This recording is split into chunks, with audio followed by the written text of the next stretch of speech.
Good morning, loonies. Why is it hot in my room already? Hate everything. Hold on.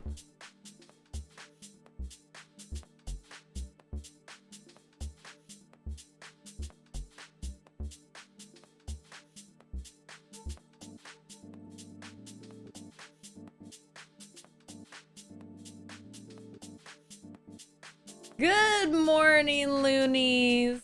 How we doing today? Cause Texas is right, honestly. Weirdly enough, it hasn't been as hot as past Julys. Like, weirdly enough. Our grass is still alive. That's how you know. That's how you know that it's a weird summer. Is that our grass, without me watering it, I've watered it one time. By now, my grass would be completely dead. It is still alive somehow. Weird. Do not say that he can hear us. I mean, it is heating back up, unfortunately. And it is hot in my room. And I get the sun beating down into my office every morning, so that doesn't help. I need like a blackout. Well, it's not even like, it wouldn't be, I would need something behind the blind. Or something, I don't know. It's like August heat, then July heat. That's fair. That is fair. But yeah, it is August, right? Holy crap, it is. We're in August already. Jeez, man. Oh my god, no way. Oh god, too much going on. Oh dear. Can't handle it. Hope you all are doing well. We are streaming on Twitch, on YouTube, and on Twitter today. Hi, Booker. You want to come and say hi? You want to come here? You wanna come here? You wanna come here? You wanna come here? Wanna come on? You wanna come here? You wanna come here? Okay, you just wanna stare at me? Okay, that's fine. You can just stand there and stare at me. Today's our first below feeling like 100 day in a week, really? Oh my gosh. Oh my gosh.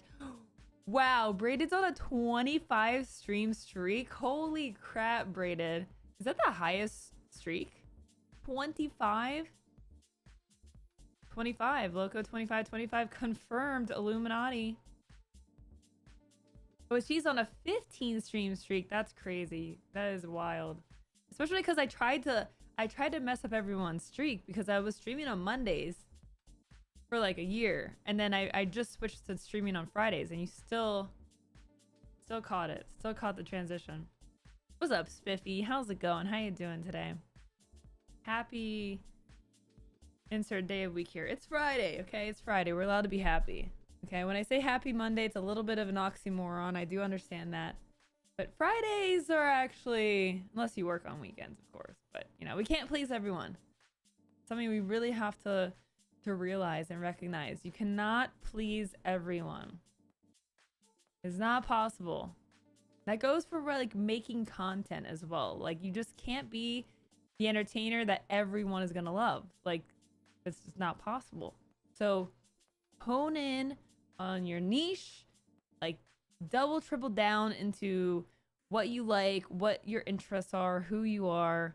Find the people that resonate with you in your lane, and don't try to just be everything to everyone, because it's not possible.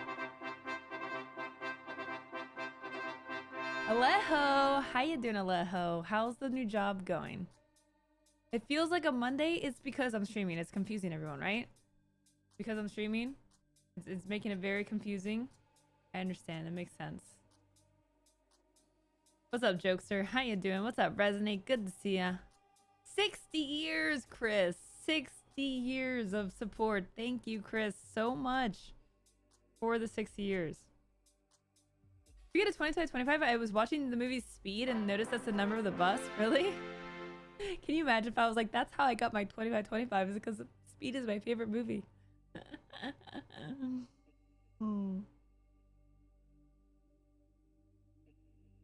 GSC, thank you for the 91 months. How you doing, GSC? How's it going? How you doing? Speaking of movies, I watched Long Shot yesterday. Is it The Long Shot or just Long Shot? I think it's just a Long Shot. Long Shot? I never even heard of this movie. It's got Charlize Theron and Seth Rogen. Have you all seen this movie? It's amazing. I'm not a big rom-com person. It's so good. The title, yeah, Long Shot just makes me think of Zelda. It's a weird name, but like it's so good. It's a Seth Rogen movie. It's definitely like a stoner flick. It's amazing. First of all, I'll just throw it out there. It's 2 hours. It's 2 hours. Okay? It is not your hour and a half cookie cutter rom-com, like every scene is just to further the plot type movie. I feel like we need some movies that are longer, and 2 hours, it allows you to like really get invested in the characters and the relationship and like the progression. Yes, aphotic, yes. Hey, thanks, Yen. Hope you're doing well. GSC, did I shout out your resub? 91 months? What the heck? GSC, thank you so much for the 91 months. That is so many months. That's wild. It blows my mind.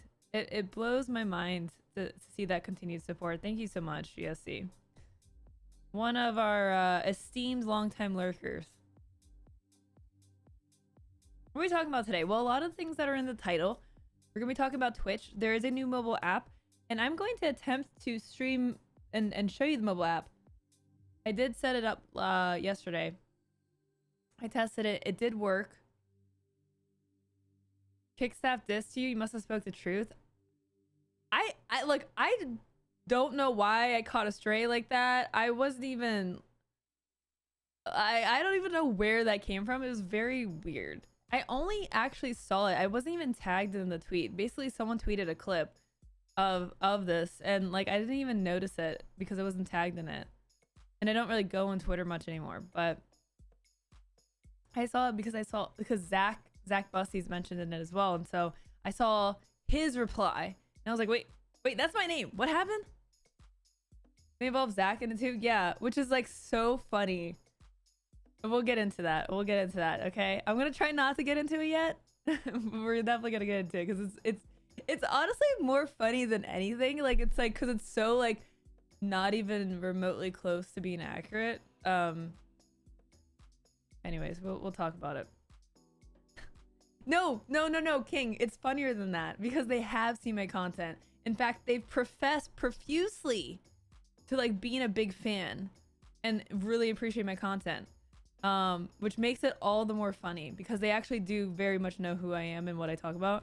So it's just straight up like a diss for no reason. Like way to sour the relationship. Oh yeah, no. Like we've talked in person. Like I just saw him a few months ago at DreamHack. So I do find it to be really funny to like have someone who was like, and also of course I bring receipts. Of course. Yes, like clearly just to prop someone else up who is like clearly just like a Kick fan and like covers Kick very intimately, and it's just like I'm not gonna do that. I'm not gonna cover every single thing Kick does because they're not that big. I don't cover everything Africa does and every other like tiny little streaming platform. I sure as hell don't talk about Rumble. Try to avoid that one like the plague. Like I don't talk about every single update that every platform does. It's not my content. It's never been my content. What does the title mean? Let me see what my title. Will Twitch survive? We have an article from the Washington Post, Wall Street Journal about Twitch being unprofitable. And we're gonna read that. I haven't even looked at that article, so I'm excited. Talk about Trovo. How can I be a platform apologist but then not even talk about any platform? I read that as recipes. I thought we were doing a cooking stream. Oh. That would be very random to do a cooking stream. I saw that article. Nice. Yeah, I have the article. I have not looked at it. No, I did not. I did not prep my pro Twitch talking points for this article. I mean to say. Twitch's biggest problem is the open communication. That's it. I mean, I think Twitch has gotten way more communicative in the last since Dan Clancy took over. Like, I feel like Twitch is very. I don't know. I don't find the lack of like communication transparency to be much of an issue anymore. It's more in terms of just like the state and the strategy that Twitch is employing, which I don't even see what's happening here. So, but yeah, we'll get into that. You have your Twitch apologist propaganda ready? I didn't prep it today.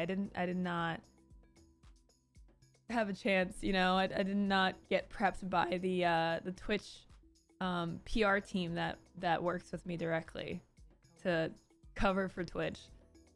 All the things that I say pro Twitch. But yeah, I mean, like my biggest problem with Twitch is they don't know how to acquire users, and I don't feel like they themselves make an effort to acquire users, and also I don't think they're developing the right tools or they're in the right focus as what I believe they should lean into. Like, they've put a lot of effort, money, promotion of like Guest Star, which is now called Stream Together. It's a really cool tool, but it's in reality going to be used by like such a small portion of creators. Meanwhile, like, yeah, I feel like, I mean, look, we're talking about it. There's gonna be an article talking about like Twitch is on the struggle bus, and no one can really disagree with that. There's definitely some bright sides of Twitch for sure, and like I don't see Twitch going anywhere, but definitely some concerns. How are you, my fellow apologists? Hello, Velvet Shadow apologist. How are you today? If you watch my stream, you also are a Twitch apologist.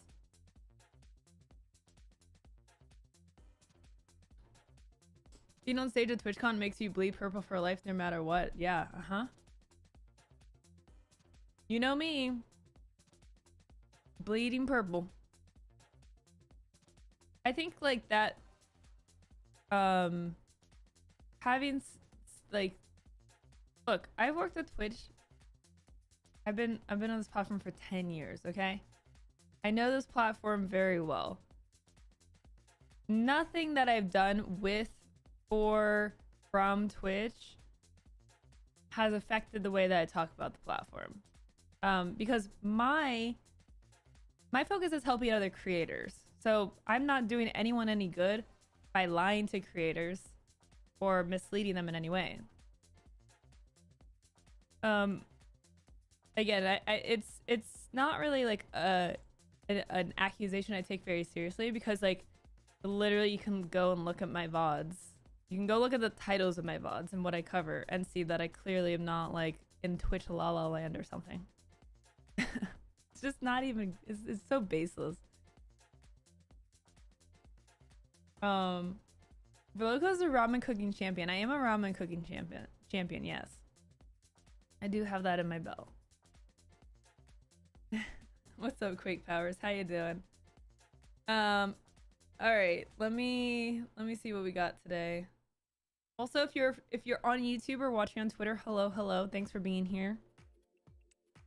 Hello. I don't know if I should do a going live tweet.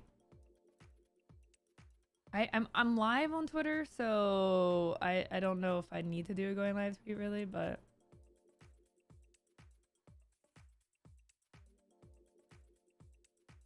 you know, it's kind of like redundant to do a going live tweet, but I do love I will say I really do love the screenshot I took this morning for the tweets. I actually did a live. I love this. This is like fantastic. I mean, this is my disgust face. This is what disgust looks like. Like, we should make this an emote. I feel like this is like a great disgust face. Like I am, like if like look into the eyes. Like, do you not feel like I'm like disgusted in you by you just looking at that? You're like, oh gosh, she's so disappointed in me. She's so grossed out by me.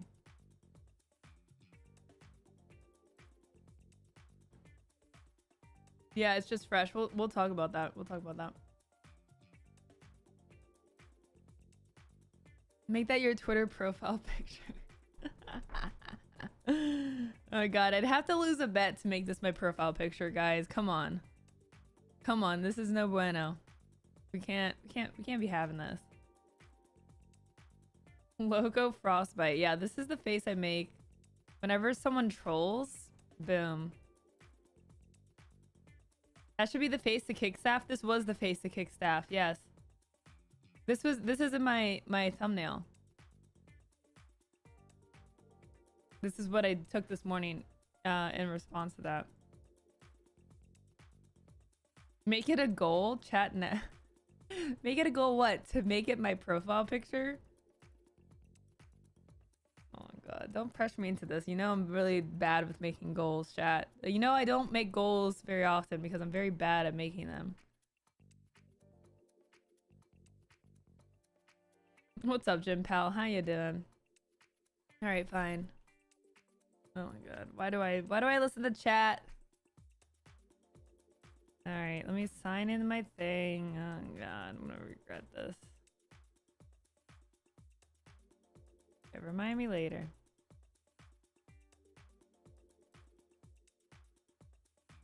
Make a fake dating profile with that as the only pic? That seems like way too much work. Quake powers. It's complicated. It is complicated. I need to do a DNA test. I mean, it's a complicated subject. I gotta take a DNA test to know, like, if in my blood I'm Hispanic, but I am by how I've grown up and by my family. I'm adopted, so it's a little bit of a complicated question. I did a genetic test like way back in high school, and but I don't remember the results. I remember that I'm like mestizo, which is like a Aztec Mexican descent. But I don't remember the rest of the results. And also, like, that stuff has gotten way more accurate in the last 10 to 15, 20 years. I don't even know how long. I guess it's been like 15 years since I did one of those. Did it come back as human? Of course it came back as human. Adopted here too. It's always so weird to be like, well, I was raised XYZ, but am I? Who knows? Yeah, like, it's something that I've always identified as Hispanic, like, because my family is Hispanic. Like, I grew up bilingual, you know, but you know, now it's like such a thing to, like, you know, to identify and be in certain groups, and like it is like such a weird thing that no one talks about, because like I don't know, like being adopted or talking about being adopted is like such a taboo topic, which is like, I don't know, kind of weird. Like, why do we make that taboo to like tell people that you're adopted or something? I don't know. It's something that I've been thinking like more about in my adult life for sure. Because like it used to be like I didn't know till I was like probably like 7 or 8, maybe even older than that. I gotta like I don't know. I was like a kid, but I was like older. And I remember like not being told not to tell anyone, but just kind of like taking away that it's like a secret type thing. You know what I mean? And it's like, why does that need to be a secret? That does not need to be a secret. I took the DNA test and got exactly what I was told, and I was disappointed. I was hoping for a surprise. Oh no. Are you just like 50% white, 50% white? Is that the breakdown? I remember doing the genetic test and getting like it was like not two things. It was like many things. It was all over. It was a lot of things. So yeah, I need to do another one. I would be really curious.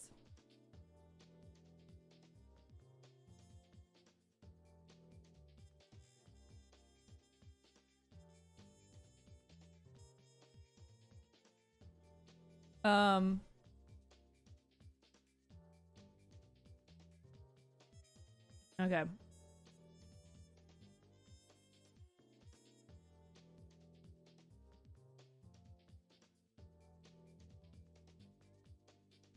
All right, let's make this a goal. Goals, goals, goals. Stretch goal is 23andMe test. I have a genetic test. Christy took hers, but I keep forgetting to do mine. I have one. It's here in the house. I need to do it. White and whiter, actually.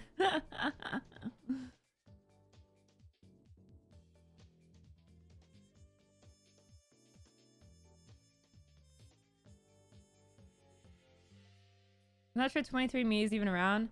I don't know what the thing is I have. I don't know what the company is. I mean, look, a company is getting my DNA, and eventually all those companies will get consolidated anyways, and then there will be a company that has everyone's DNA. I mean,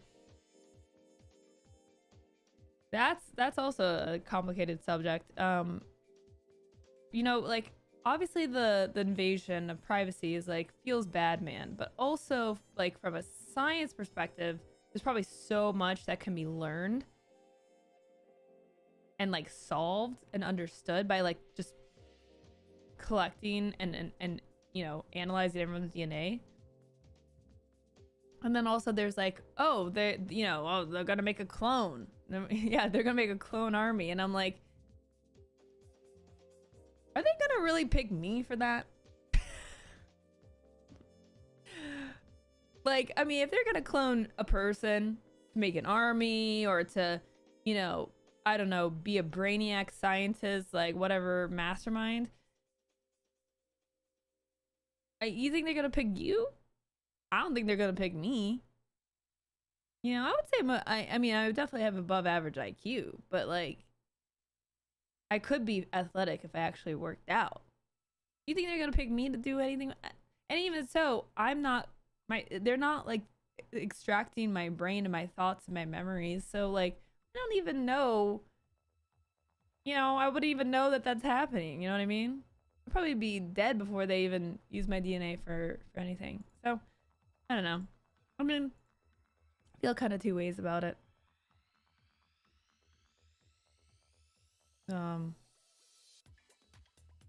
Okay, so here's my goal, chat. I will use this beautiful face as my Twitter picture. I'll put this as my Twitter profile pic for a week. For a week if we hit our goal, okay? Let me put the goal on the screen here. I don't even know. Let me see. It's been a minute since I've used the goal here. All right, it's a cheer goal here. Is a cheer goal. Where is it?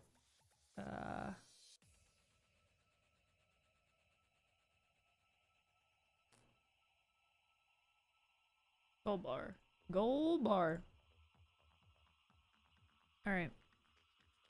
That did not turn anything on like I hoped. What's this? Ramen fund. No. No, we don't need a ramen fund. This one? There we go. 1 week of Lowco discuss. Wow, a whole week? Yeah, why did I do that? Oh no. Oh my god, stop. Wait, the goal is too small. No, what? Oh, God. See, I'm so bad at making goals, chat. I'm so bad at making goals. I'm so bad at making goals. I'm sorry. I gotta make it higher. You're right. Okay, there we go. All right. 20,000 bits. That's reasonable. I'm using the Twitch app right now. I'm not noticing a big difference, really. People were acting like the sky was falling with the new app. I haven't looked at it. I tried to, I opened it yesterday so I could like, oh, let me get familiar with it. But then it was like, welcome to the new app. And so I kind of wanted to do that on stream with you guys. So I haven't actually looked at the app, nor am I'm somewhat familiar with the old app. Oh God. How is that Jeff already Hazmat 3%? 500 bits. Someone ping blackjack. Loco sip. That's too many percents. Too many percents. I just got the app and I hate it, really. App looked the same, but so far the chat is actually staying connected.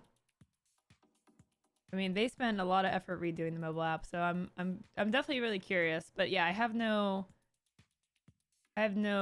opinions because again, I did not look at it.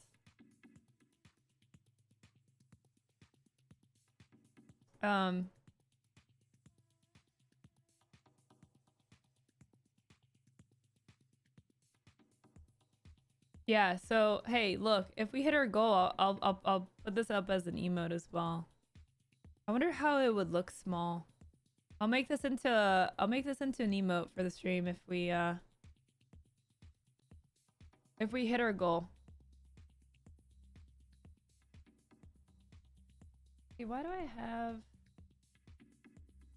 where is this?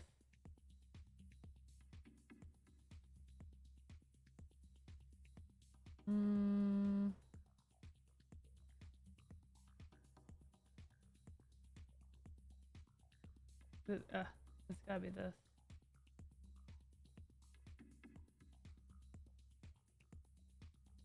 There we go. Maybe different, but it literally just clicked the notification to open stream and didn't check anything else. Yeah, I don't know if it's rolled out to like every single person yet. I definitely got a pop-up about it, so.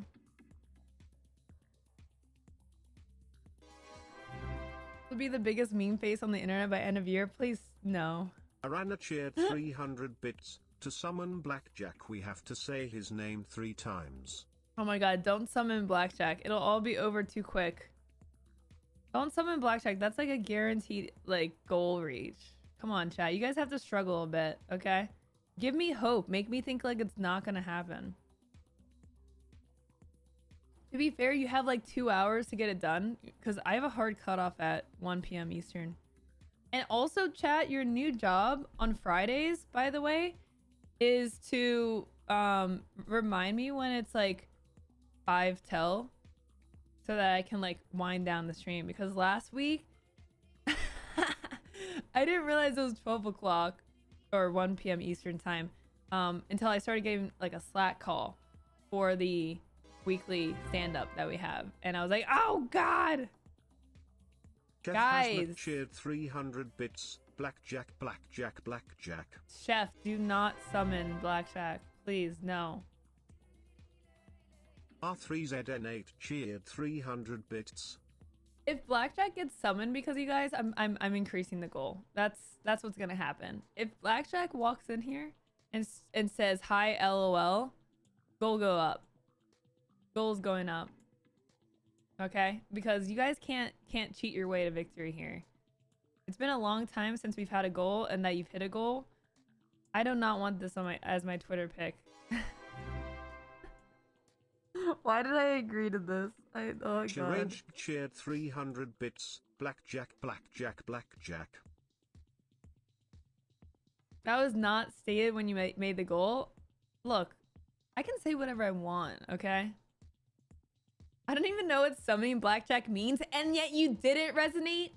You summon Blackjack, but you don't know what that... You should not do things you don't know what that means, right? Right? Like, that could have been, like, a magical spell that summons, like, Beetlejuice. Would you do that? You should not do things if you don't know what they do. Okay? Blackjack is honestly like Beetlejuice. He's like the king troll of the chat. I thought I was helping the goal, but why are you helping the goal? We don't want the goal.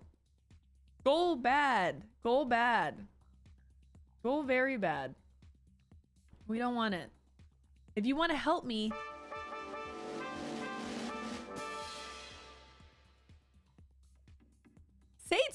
Sato's one what shield, the heck? 10,000 bits. Blackjack, blackjack, blackjack, please. What? Now I'm saying blackjack. Satos, dude, thank you for the 10,000 biddies. How have you been? It's been a minute. Hope you're doing well. Thank you so much. Holy crap. Okay, well, this goal. I suck at making goals, man. Oh, no. What's up, memes? Good to see ya. Oh my gosh, so many people here. Is it because I'm streaming on Fridays? Do I get to see like new faces I haven't seen in a while? Because if so, that would be sick.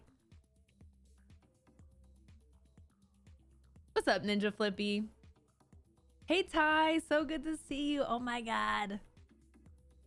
I'll be lurking and working. Sounds good, Ty. Really good to see ya. Nice gun. Gun, Braid is on like a 25 stream streak, by the way. You got some work to do. What's up, Enla? Hey, Deb. So great to see everyone this morning. Thank you all so much for being here. So yeah, I switched to Fridays as my new stream time. We're experimenting with it. The community voted overwhelmingly for Friday streams, and for me, it's definitely so much better. Like already being able to like have the weekend and not like on Sunday be completely just like drowning and being overwhelmed, because you know on Mondays I have to prep for the stream, do the stream, and also catch up on all the work that I have for my full-time job, which is working for River and like checking emails and planning the week, and it just became way too overwhelming to do all in one day. And if I have a lot to do on Mondays, I basically had this light bulb moment where I was like, wait a second.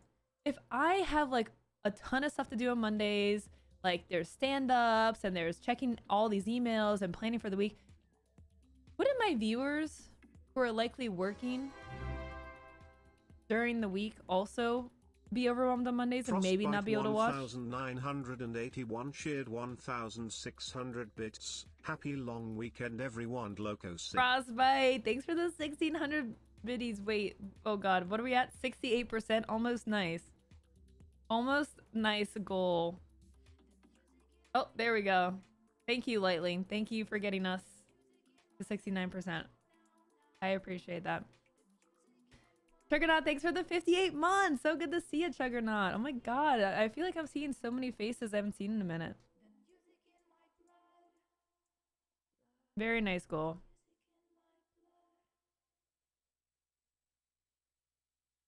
Red Jack, Red Jack, Red Jack, please. Thank you, Lightling. Hey, Starstream, doing well, thanks. Doing super well. Yeah, so it's been a really good change. So, you know, being able to stream on Fridays and like have one less thing to be anxious about over the weekend is nice. But yeah, like, so I realized like, okay, most of my people are probably super busy on Mondays as well. Fridays, a lot of people work remotely, you know. Fridays are, you know, it's like you're wrapping up the week, you know, a little bit easier to watch a stream. Mondays were bad for me, at least. Standing meetings at noon and 1 every Monday. Yeah, that makes sense. That definitely makes sense. Okay, so first of all, I'm gonna open my door. It's getting hot in here.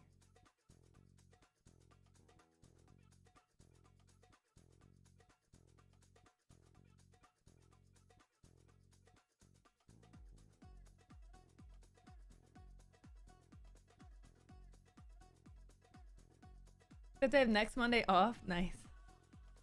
Nice. Yeah, that was another thing too. So River is a Canadian company, and that means I have my holidays are Canadian holidays. And in July there were like 2 holidays that got Mondays off, but because I streamed, I never had those days off. So I was like, wait a second here. Easy to grab news since on Monday it was following a non-news weekend at time. Yeah. Now I was gifting a sub too. I really like waffles a lot. That's amazing. Waffles are great. If you're comparing waffles, well, waffles to pancakes, I prefer waffles. But waffles versus pancakes versus French toast, I'm sorry, but no competition. No, I mean, I don't know. I don't know how a waffle could outdo some French toast, in my opinion, but streamers get days off. You know, I try to enjoy one day off of like not doing too much. Maybe like one thing. I try to get like maybe 1 or 2 things done. Thank you guys for the hype train, by the way. Level 7 hype train. Level 10 gets the bleed purple HD. Do I have the bleed purple HD? I do. Okay, I do. But maybe not everyone does. So if we get to level 10, we do get that bleed purple HD for anyone who doesn't have it. Who does have it? If you have it, type bleed purple HD. Be curious to see who's been a part of a level 10 hype train. What's up, MF Jones? How you doing? Okay. When the hype train wraps up, we will get into our news for the day. I cannot believe we're already 69% of the way to our goal. Oh god. This is what you're trying to unlock, chat. A week of this as my profile picture on Twitter. A week.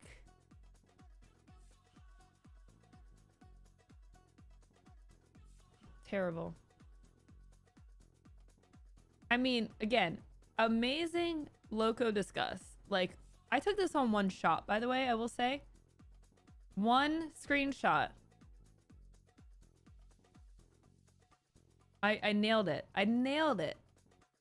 I don't think I've ever pulled off a disgusted face like just so well. It is the face you make reading tweets. I mean, it is. Like when I'm talking about stories about like DrDisrespect, I'm like, ugh. Yeah, Spider Leak. Yeah, we're gonna take a look at the mobile app today.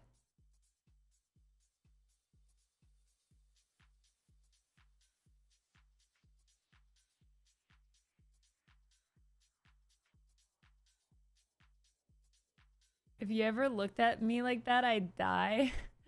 I feel like I probably have when you've trolled Menagerie, to be fair. Like, come on, I feel like I make that face when I'm when you guys are trolling. I'm like it honestly reminds me of the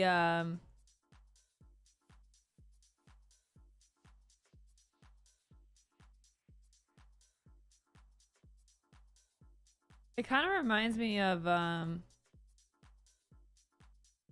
need a good picture here.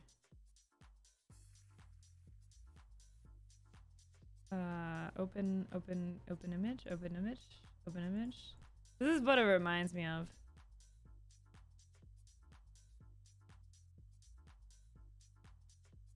A little bit. Like if you rotated that on the side, like a little. It's like, oh man, the side eyeing Chloe grew up. Still making the face. Still making the face.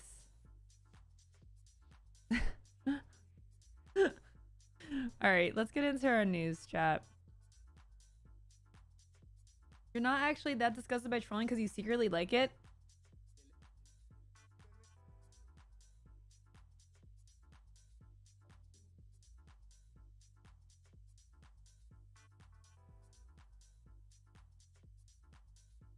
Okay. Okay. Well, that's what you get, Menagerie. That's what you get, okay? Don't say stuff like that, or you're gonna get the look of disgust. Where's my zooms? I gotta get my zooms reset up. They got all messed up, but I need some zooms. I feel like I deleted them all. I get my zooms back. I can just really just bring it home. Let's see if I have a scene for my zooms. Zoom. Will this work?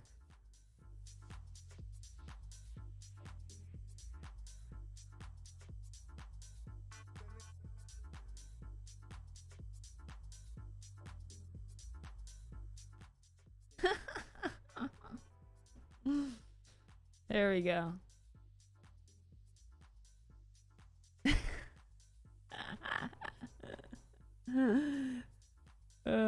That's what you get. That's what you get, chat.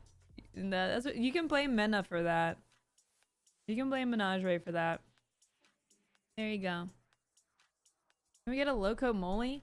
Yeah, if you cheer like 1,000,000 bits, it's not an exaggeration. You can literally do it if you cheer. I don't even know what the reward is. Yeah, it's 1,000,000 bits. Yeah, go ahead. Enjoy that hideous, awful, just revolting emote.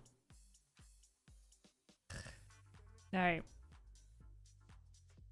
All right, let's get into some news, y'all. Let's get into some news. I got too many tabs open.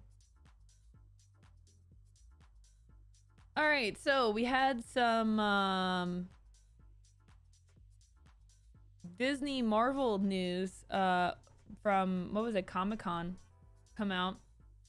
The Russo brothers are officially returning to direct Avengers Doomsday and Avengers Secret Wars, coming out of San Diego Comic-Con 2024. Robert Downey Jr. will be taking the role of Doctor Doom, which I am confused about, because why is he Doctor Doom and Iron Man?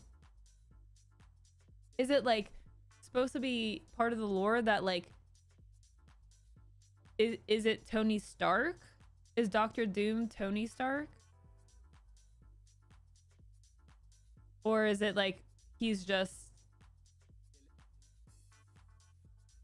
Tony Stark was Doom in the comics? Different universe?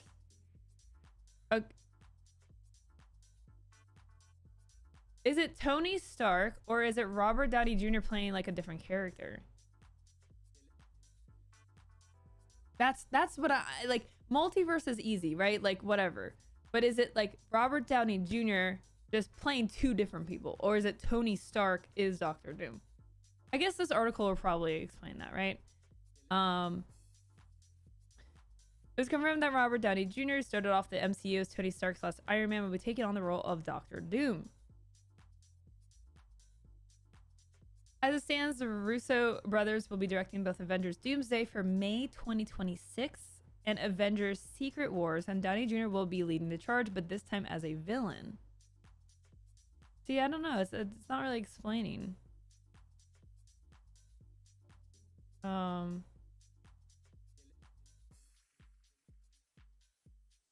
Daniel Cretton, who previously served as director for the MCU film Shang-Chi and the Legend of the Ten Rings. However, Cretton stepped down from the role a year later, citing a desire to focus on other MCU projects such as the sequel to Shang-Chi. I honestly, I love this movie so much. It was very good. Very good Marvel film. Avengers Doomsday was originally called the Kang Dynasty when unveiled back at San Diego Comic-Con 2022. The film took a drastic pivot after Kang the Conqueror actor Jonathan Majors was fired from the MCU following his conviction in his domestic violence trial last year. Oof. Oh boy. For more, check out everything announced during the thing. I want to see who Giancarlo Esposito is playing. Captain America role revealed to be the leader of the Serpent Society.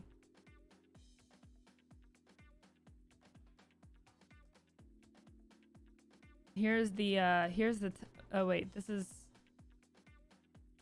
old. Is there a new timeline? A new timeline of things? Oh yeah, let me catch up on chat here.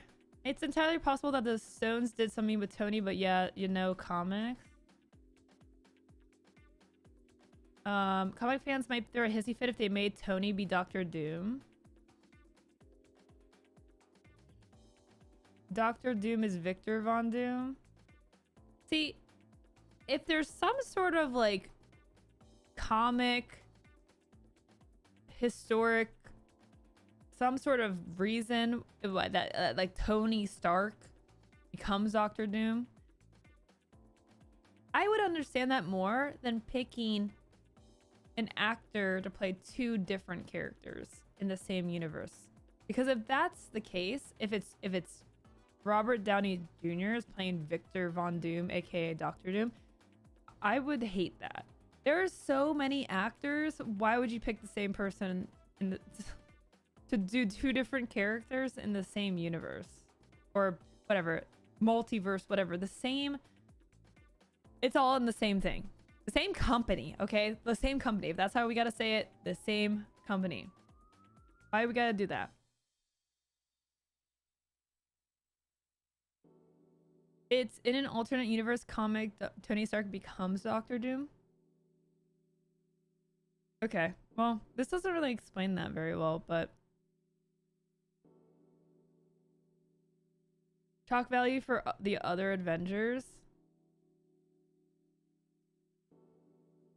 Yeah, I don't know. Like,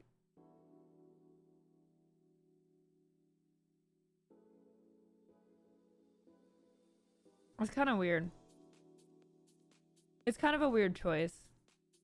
I feel like either way it's a weird choice because it was, I mean, clearly it was casted as like someone who's not in the MCU. And then they just cast someone who is. I think either way it's kind of like, come on, man. Like, there's no one else that would, you know, take up a Disney role that you could find. Like, honestly, bring some new people in. I thought the whole point of like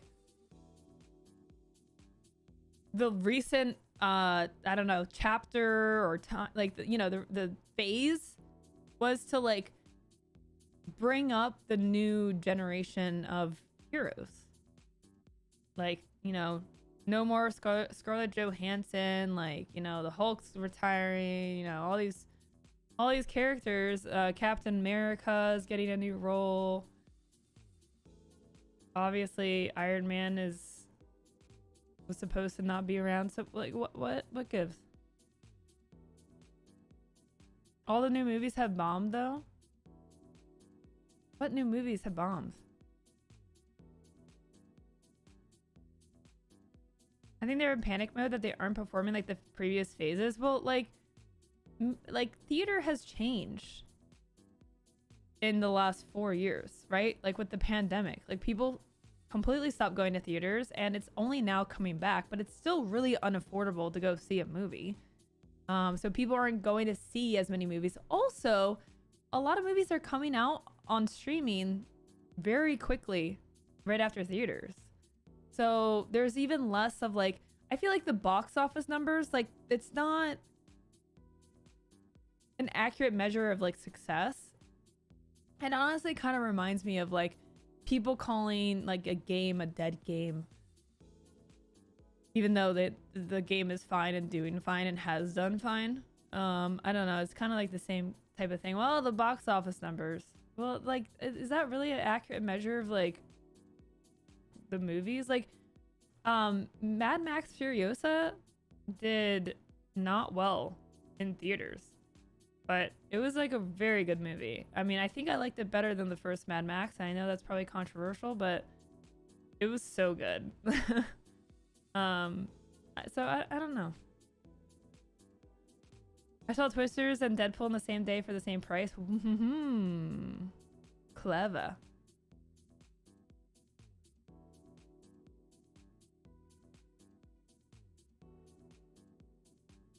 Marvel for the past 5 years have been pretty mid. I liked Loki. Loki, very good. Love Loki. No, I just feel like the industry has evolved. Not evolved, honestly. I don't know if I'd describe it as evolved. Furiosa was a spin-off from the failed Fury Road. Why is Fury Road considered failed? I loved Fury Road. I mean, like the not the OG Mad Max, but the previous Mad Max. In terms of like all like my favorite movies list, I mean, it was, you know, top 30 maybe. Probably in there somewhere. It definitely was I mean, I enjoyed, you know, Fury Road a lot. I feel like they took Fury Road and like intensified it dramatically for Furiosa. Fury Road lost money? That's crazy. See, again, like I just to me, like, enjoying a movie or finding a movie to be good has nothing to do with like how much it made in theaters. And I know that's unfortunately all the studio execs care about, but anyways,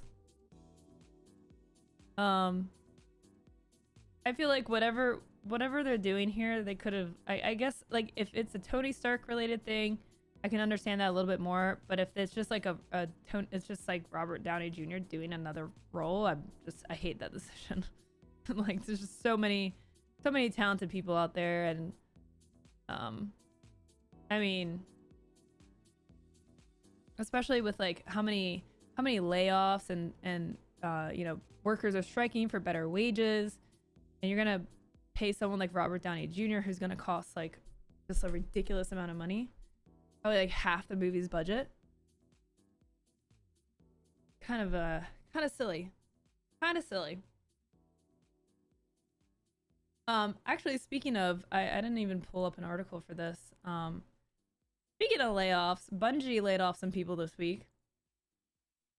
And again, like, just to me, it's totally just unacceptable. Unacceptable. Another round of layoffs. 220 roles have been eliminated. They call this the new path for Bungie. Like, what? How are you gonna lay off 17% of your studio and rebrand that as like the new path for Bungie? Yikes. That sucks. I mean, God, if I got laid off and like this is what you're like the new path.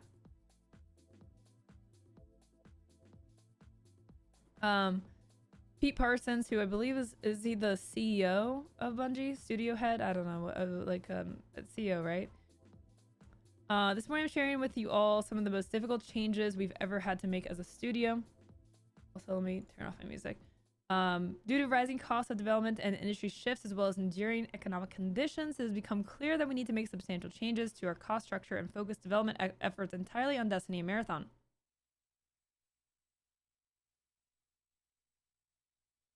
That means beginning today, 220 of our roles will be eliminated, representing roughly 17% of our studio's workforce.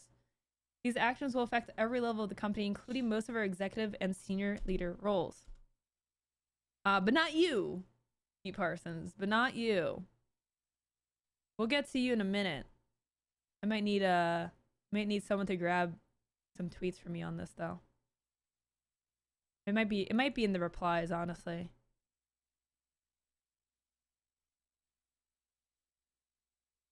I might need some tweets for this. Today is a difficult and painful day, especially for our departing colleagues, all of which have made important and valuable contributions to Bungie. Our goal is to support them with the utmost care and respect. For everyone affected by this job reduction, we will be offering a generous exit package, including severance bonus and health coverage. I realize all of this is hard news, especially following the success we have seen with Final Shape, which is the craziest thing. And this is like I'm honestly glad that they put this line right after saying that this was such a difficult decision, because this has nothing to do with the success of the games that they're putting out, and this goes for the entire industry as a whole. And this is why I tweeted, like, the industry cannot continue like this, because if you just look at all the layoffs, you probably think, oh man, like the gaming industry, the games that are coming out, it's oversaturated. They're not making enough money. They're, you know, there's not enough people playing games. People are buying less games. And none of that is true. In fact, the video game industry is thriving. It's one of the biggest industries in the entire world. And it is growing year over year. It is, let me repeat that. It is growing year over year. And I will cite my sources here. This is from December 2023 by Newzoo. They do a lot of research projects. They've made a lot of reports. The global games market will generate $184 billion in 2023. It estimated that the games market generated 182.9 billion in 2022. It was the first time since we started tracking global game market revenues that we forecast a year-on-year decline. We deemed it a corrective year for the market. Fortunately, the decline didn't last long. We now forecast that the global games market will generate $184 billion in 2023, growing 0.6% year on year. It will also grow to 205.7 billion by 2026, representing a 2021 to 2026 CAGR that is what does it stand for again? Compound annual growth rate of 1.3% for the total market. Getting platform specific, our forecast for console gaming is now 53.2 billion, growing by 1.9% year on year. Foreign exchange rates influence the growth of rate, but it isn't the only factor in play. The brightest spot of 2023's games market was the PC segment, which will grow by an estimated 3.9% to reach 40.4 billion. While live service games are the primary revenue driver on PC, 2023's results so far shows that premium releases can drive growth in the PC segment. I also saw this very interesting tweet. God, how do I get to my own tweets? By Jason Schreier, a reporter at Bloomberg. January 10th, 2022, Take-Two buys Zynga for $12 billion. January 18th, 2022, Xbox buys Activision for $69 billion. February 1st, 2022, Sony buys Bungie for $3.6 billion. Looking into 2024, Activision, Xbox laid off 1,900 people. Take-Two laid off 600 people, and Bungie laid off 220 people. And that is not the first round of layoffs for Bungie or probably any of those companies. I think the first round of layoffs was like in November, December, wasn't it? Sarcasm. That growth rate is less than inflation. Fire everyone. End sarcasm.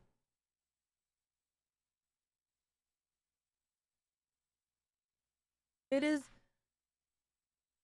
I just want everyone to know that it is inaccurate to think that these layoffs have anything to do with consumer spending or profitability. It's about not enough increase in profitability while the people at the top are getting huge paychecks and the people at the bottom are not even making enough to pay their bills. There's a huge pay disparity. There's also overspending in things like crypto, NFTs, AI is another area where people are just like, these companies made huge, massive investments coming off, 2020 brought in a surge of people playing games. Gaming as an industry grew significantly.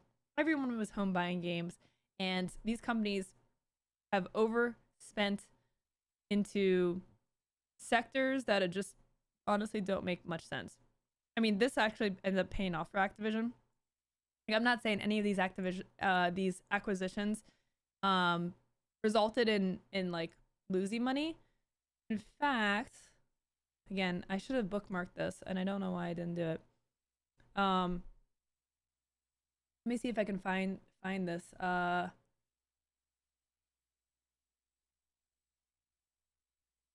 Let's see.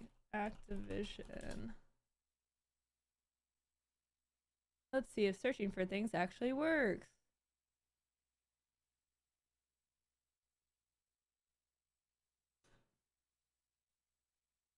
Oh yeah, here we go.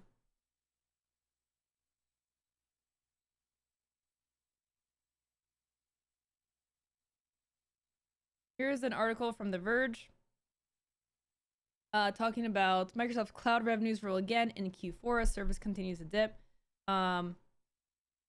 Going to the Xbox and gaming section. Xbox content and services revenue, which includes Xbox Game Pass, is up by 61% this quarter. Activision Blizzard revenues have once again contributed to the majority of revenue here with 58 points of net impact. Without Activision Blizzard revenues, Xbox content and services revenue will still have been up 3% year over year, by the way. Microsoft revealed in February that Xbox Game Pass has now grown to 34 million subscribers, including the Xbox Game Pass Core. Microsoft is planning to launch a new Xbox Game Pass standard plan soon, which is designed to replace the Game Pass for console offering for new subscribers. Microsoft's price hikes for Xbox Game Pass Ultimate and PC Game Pass don't come into effect until September, with Game Pass Ultimate increasing to $19.99 a month, a $3 increase over the current $16.99 a month pricing. PC Game Pass is also moving up to $11.99 a month in September. So, again, not only are these companies making money, but their profits are growing. And yet, we still see increases in costs for things like Game Pass. It is just straight up corporate greed at this point.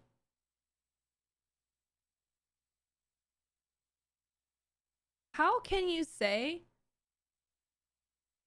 that revenue is up 61% this quarter?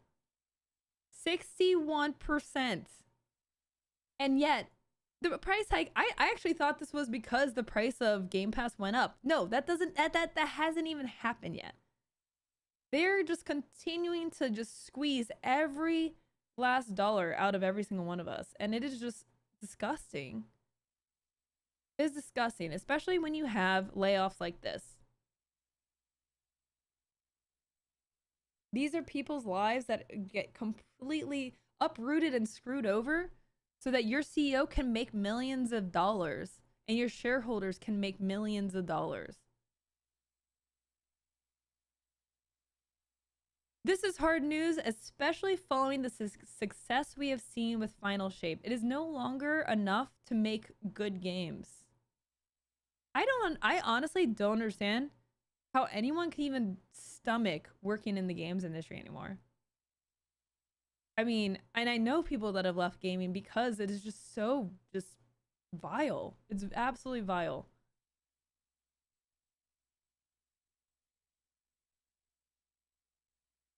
Let me see if I can find what the CEO has been doing with his money.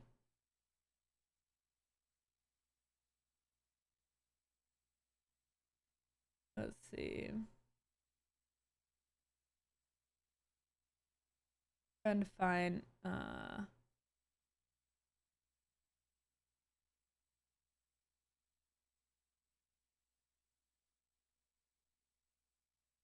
let's see. I know there's a tweet going around here. Oh, here we go.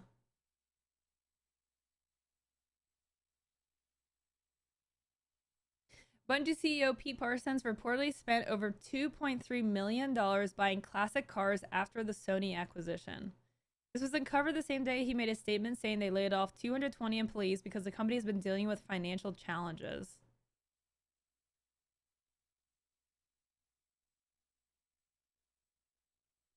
About $500,000 was apparently spent on cars since their last layoffs in October 2023.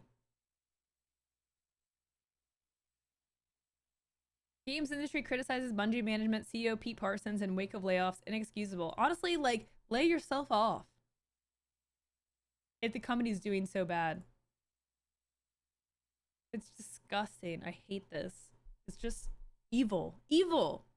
How can you live with yourself? I don't understand how people can actually function. Like, even from just like a pure optics standpoint, like if you just like somehow could get like stomach being able to spend millions of dollars on like a collection of cars, which like I don't understand, like it's ugh. Even if you could stomach that, shouldn't you be concerned about the optics of doing that? Maybe like weights a bit. I don't know how people are just so just boldly greedy, because they don't even care. They're just straight up openly greedy in front of everyone. Because what are we gonna do about it? What are you not gonna buy the game? You're not gonna play the game? And what is that gonna do? What is that gonna do? It's only gonna lay off people who actually work and care about the game. It's the only people that are gonna get affected. You're not gonna affect their profits because they're clearly profitable, and they will just continue to raise prices for things like Xbox Game Pass. Not Bungie, but They'll just continue to raise prices of things to keep making more and more of a profit.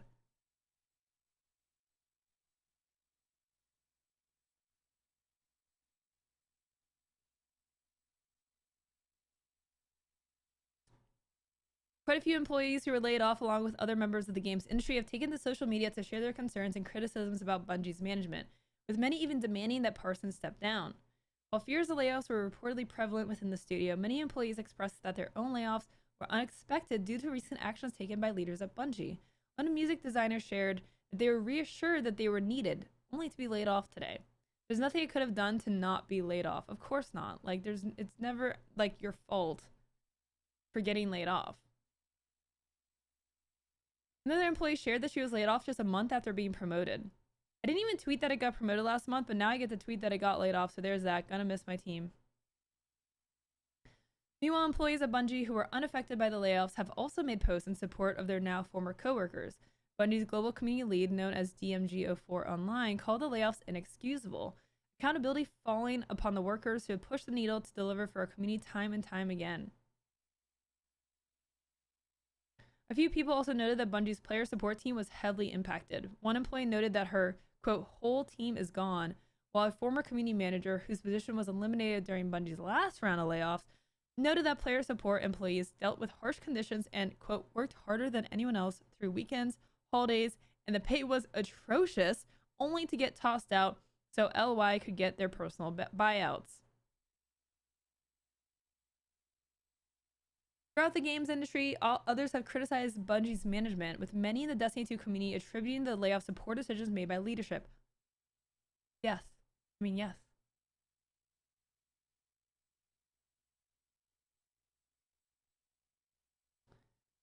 Destiny 2 lore YouTuber My Name is Bife said Bungie has been reckless with the studio, its employees, and its franchises. The problem is clear: bad leadership needs a change.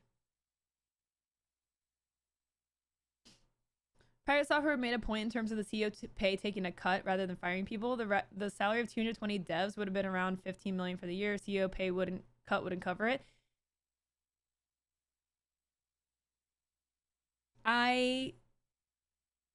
That to me is it's apples to oranges. Like the idea of like taking a pay cut is not to cover 220 layoffs. Obviously that would not cover it.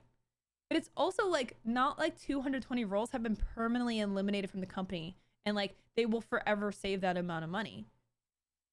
Because they will rehire. They will rehire for these roles at a lower salary. Like, watch. They will post. I mean, Twitch has gone like 3 rounds of layoffs and they are still hiring. They're hiring for roles. Like it's not about like permanently saving the company money. So there's that as a point. And also like there's just a fact of like the CEOs making bad decisions. So like they should not be getting bonuses.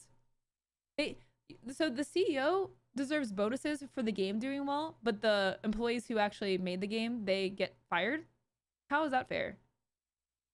Don't get bonuses, take a pay cut, like show some solidarity. It's really not, it's more about the messaging of like caring about the company and the people of the company and the optics of it, right? Like those are really impactful.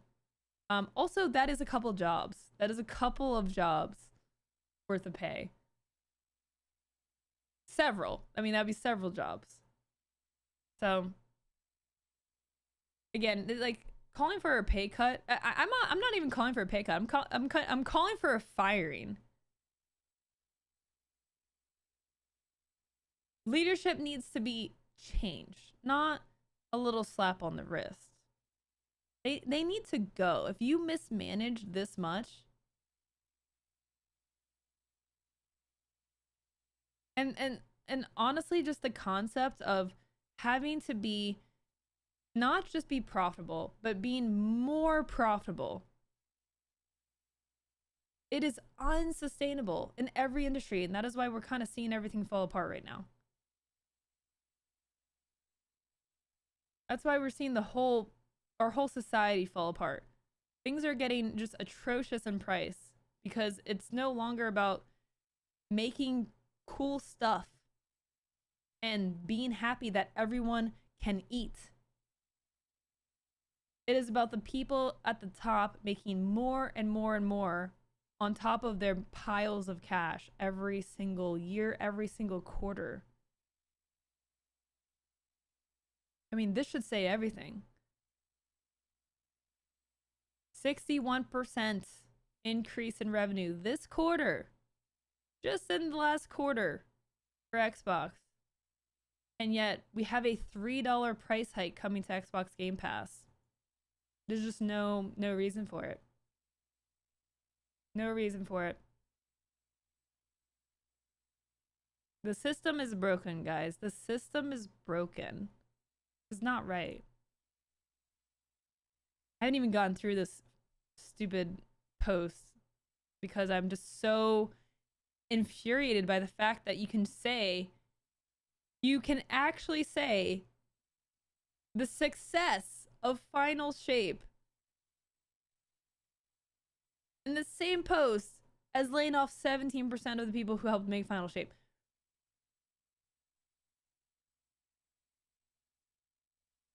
This is why it's inexcusable. It's not like they've made bad games. They're not like losing money. You know, it's nothing. It's nothing like that. Best perceived and rated DLC in Destiny history, by the way. Jeez.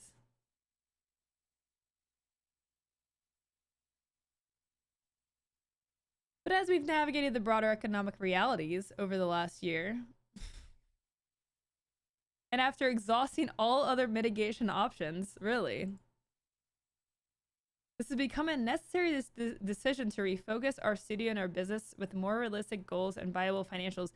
I just don't understand. Like, I honestly wouldn't even post anything because, like, we've seen these posts so much over the last, like, year.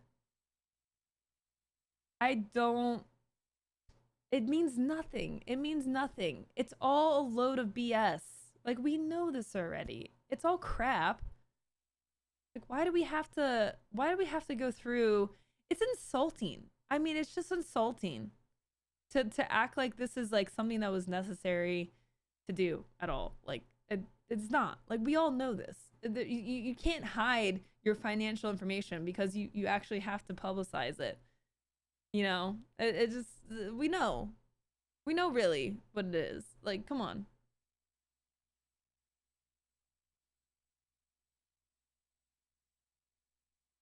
We are committing to 2 other major changes today that we believe will support our focus, leverage Sony's strengths, and create new opportunities for Bungie talent. First, we are deepening our integration with Sony Interactive Entertainment, working to integrate 155 of our roles, roughly 12%, into SIE over the next few quarters.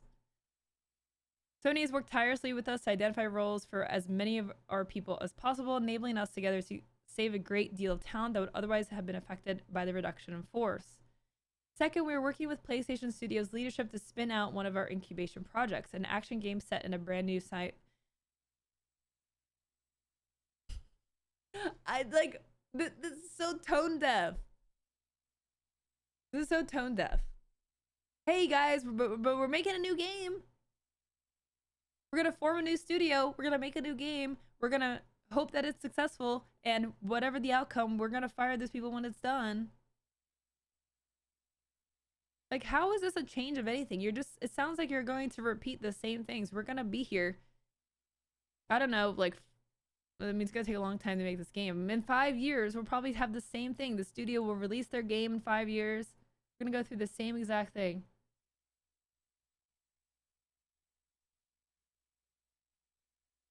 Let's unpack how we ended up in this position. Oh my god. Oh my god. Let's unpack. This is so I'm offended. I'm offended and I didn't even get laid off. What? Oh my god. This is so bad. Okay, let's unpack it, guys. Let's unpack. Here we go.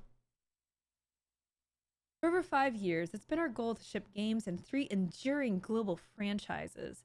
To realize that ambition, we set up several incubation projects, each seated with senior development leaders from our existing teams. We eventually realized that this model stretched our talent too thin too quickly.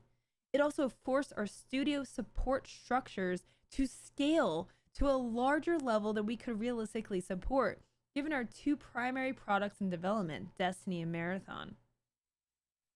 Additionally, in 2023, our rapid expansion ran headlong into a broad economic slowdown, a sharp downturn in the games industry. Our quality missed with Destiny 2 Lightfall, and the need to give both the Final Shape and Marathon the time needed to ensure both projects deliver at the quality our players expect and deserve. We were overly ambitious. Our financial safety margins were subsequently exceeded. And we began running in the red. Okay. Okay. Okay. Mm-hmm. Mm-hmm. Mm-hmm. Yeah. Mm-hmm. Mm-hmm. After this new trajectory became clear, we knew we had to change our course and speed, and we did everything we could to avoid today's outcome. Which car did you buy that helped avoid today's outcome, by the way? Which car was it? Even with exhaustive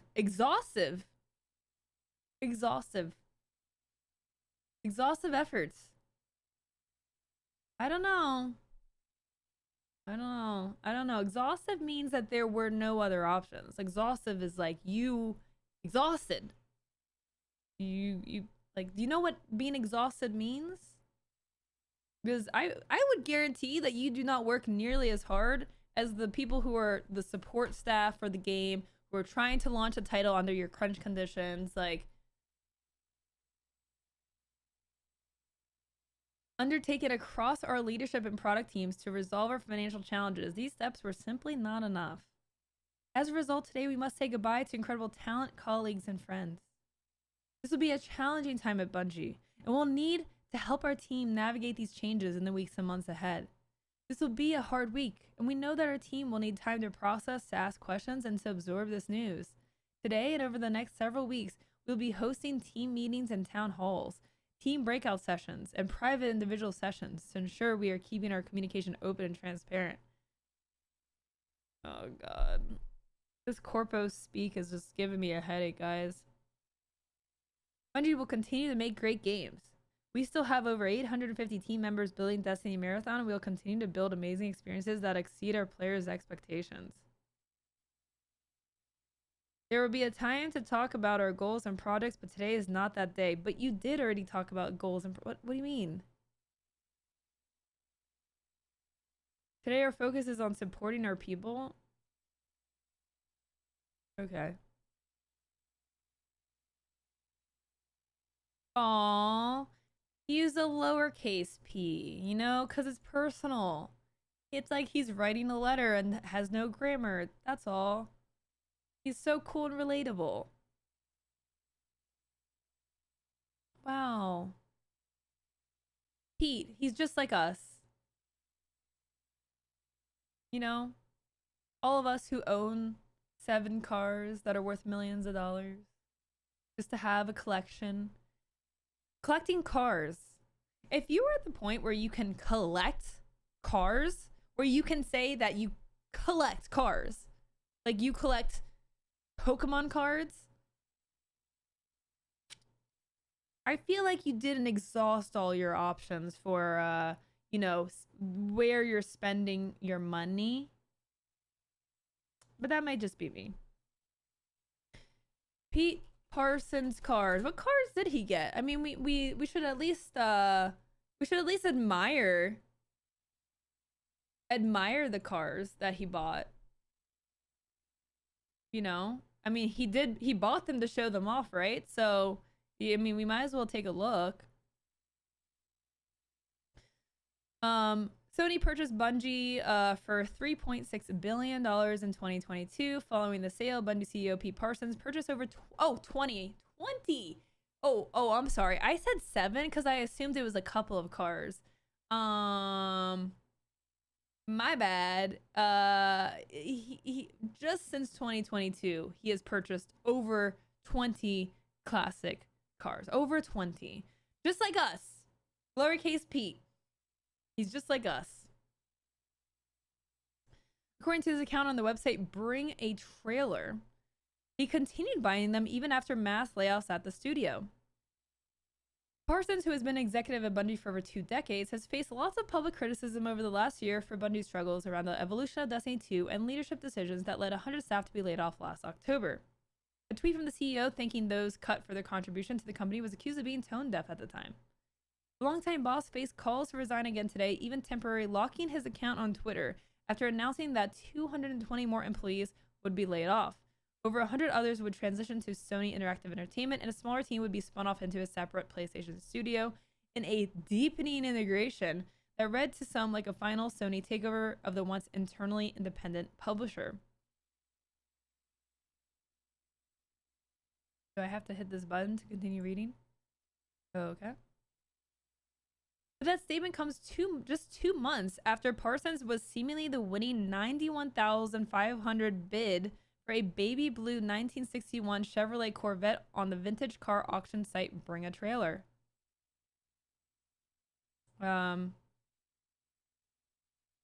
So these are... this name is so funny. BNGP Parsons. Like, you literally are like, let me make sure it's very, very clear, without question, that I am the Pete Parsons who works at Bungie. Let me just be very straight up. Like, there's no confusion. There may be multiple Pete Parsons that buy classic cars, but I am Bungie Pete Parsons. I mean, maybe BNG stands for something else, but to me, that reads Bungie Pete Parsons. Okay. Okay, June 2024, so 2 months ago. $91,000. December 2023, $60,000. Another $33,000 on December 1st. So within a week, spent another $100K on 2 cars. A month before that, $200,000 on a car. A month before that, $79,000, and a few months before that, $5,000. Just a meager $5,000. It's not even a car. We can't even count that one.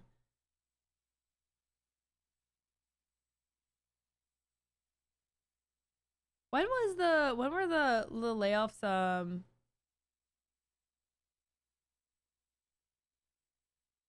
When was the 100 people layoffs?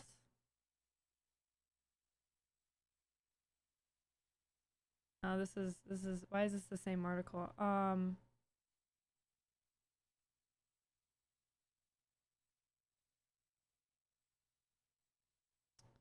October 31st. Okay, so October. Nice. So before layoffs, 79,000. After layoffs, 200,000. Just to show that he's still thriving at Bungie, you know? Just to flex that a little bit. My name is Bife, aka Lord Daddy, says leadership needs to be changed. Their decisions have consistently led to disaster for everyone who's actually been making the games we play. They've been reckless with the studio, its employees, and its franchises. The problem is clear. Bad leadership. It needs to change. Griffin WB says Pete is a joke. Let's see who this person is. Senior community manager at Marvel Snap and previously worked at Bungie. Others, including former employees of Bungie, demanded that Parsons take a pay cut or step down. Honestly, pay cut. I mean, sorry. Honestly, that was not what I want to say. Honestly, step down. Honestly, get fired. But, you know, who's going to fire him when, again, he's going to make profits go up? Honestly, pay cut. No, that is nothing. Honestly... Call for Parsons to step down were only amplified by a few fans' discovery of what appears to be his account on a car bidding site. Bring a trailer, yes. The announcement of layoffs along with calls for Parsons to resign come just under 2 months after Bungie released The Final Shape, which brings the game's story to a close and was well received by players despite facing several launch issues. Shortly after the release of Final Shape, Bungie also announced codename Frontiers, a mysterious new update slated for release in 2025.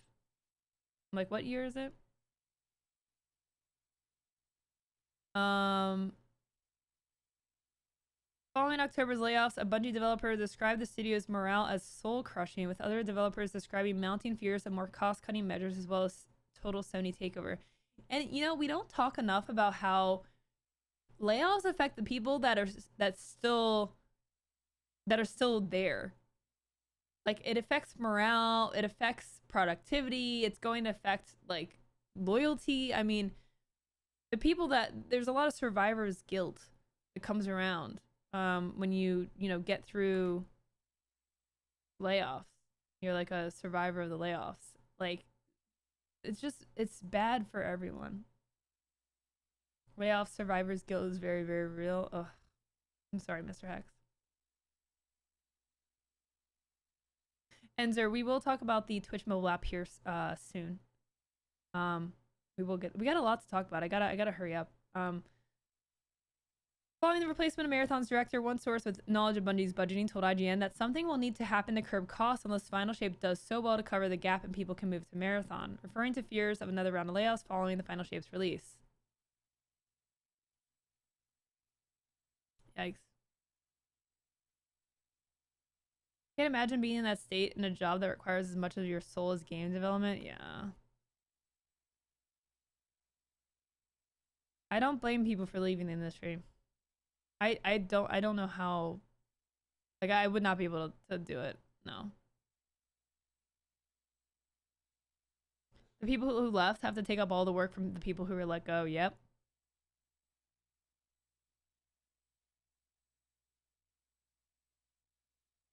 I mean, Twitch all, like, you could, I mean, it's Sony. So, again, this is industry-wide. This ruthless, greedy method of robbing everyone and just totally abusing their employees. If you're gonna boycott, you're just never gonna play a video game. I mean, you're not. I mean, there's nothing to boycott. Like, I mean, you just can't play games then.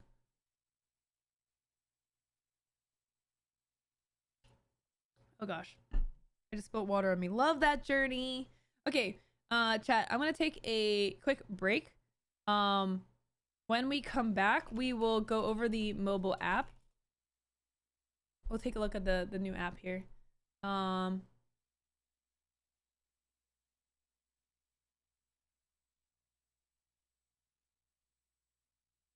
I'll just put up this headline. Okay, but we're actually gonna look at the app because I did set up a way to stream from my phone. So I will actually show you hands-on what the mobile app looks like. But yeah, give me a few minutes. I will BRB.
All right, chat. We're gonna talk about the Twitch mobile app. I have and let me set this up so I. How do I clear all these notifications?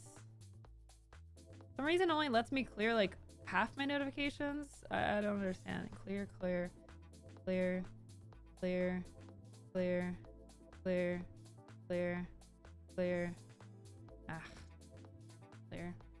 Okay.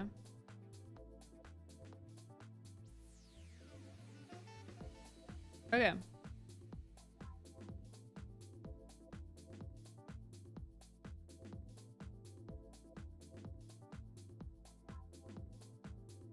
Did you see Ko's tweet about the mobile app? I am baffled by this Twitch mobile app. Am I really understanding here that it auto search your follow list so you can't change that or change the sorting? Okay, I haven't looked at the app, so I have no opinion on it, but we're gonna look at it together for the first time. I like the new app, yeah.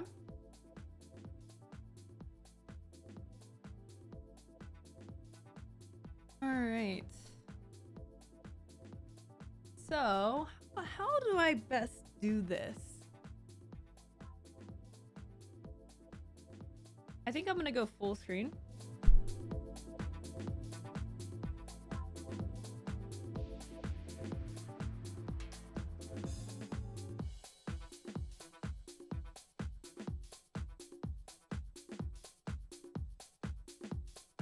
Okay.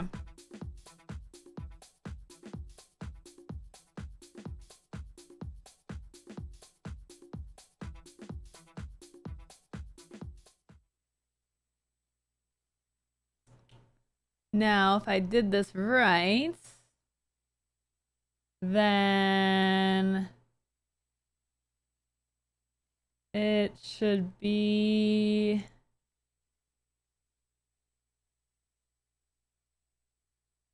Let's see. Where is it? Here we go.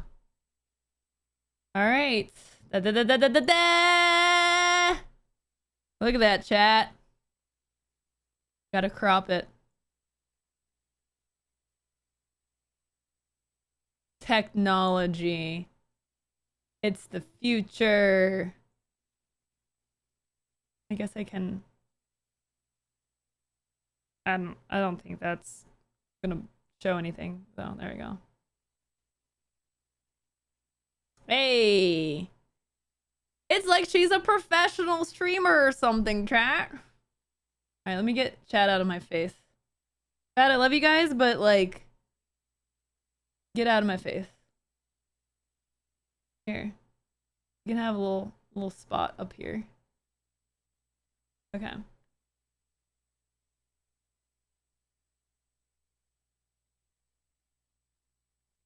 She hates us. I just don't want you in my face. I feel like that's a reasonable request.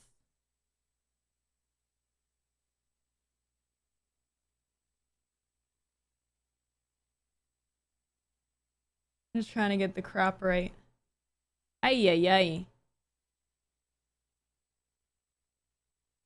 All right. What's up, everyone? So Twitch has recently totally overhauled their mobile app. They have spent a lot of time and a lot of publicity announcing that they were redoing the mobile app. It was getting a complete makeover, and we're gonna actually take a look at it for the first time. I haven't seen anything yet, but I've heard some mixed reactions, so I'm gonna go through it myself and kind of give you my take. Now, to preface, I have interfaced with the previous mobile app, you know, a few times, but I don't have strong opinions about it because I didn't use it like super heavily.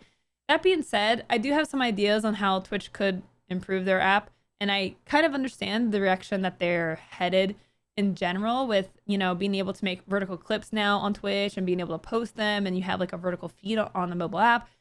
So maybe this new update kind of embraces that direction a little bit more. But let's take a look. I am streaming from my phone.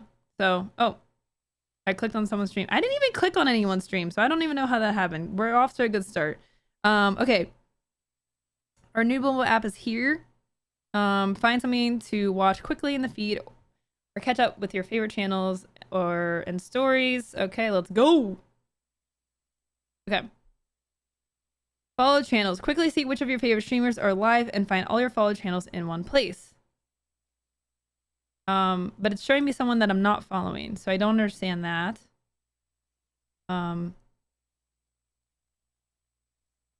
Okay. Live followed channels. Okay, so watch, follow. Like, why is it live? Okay, it says live, but it's not showing me any, like, but I still have to click. Like, I know who this person is because Chrissy does ASMR, but I don't know who this person is. Like, I haven't watched the streamer before, so I don't know why this is the first thing I see.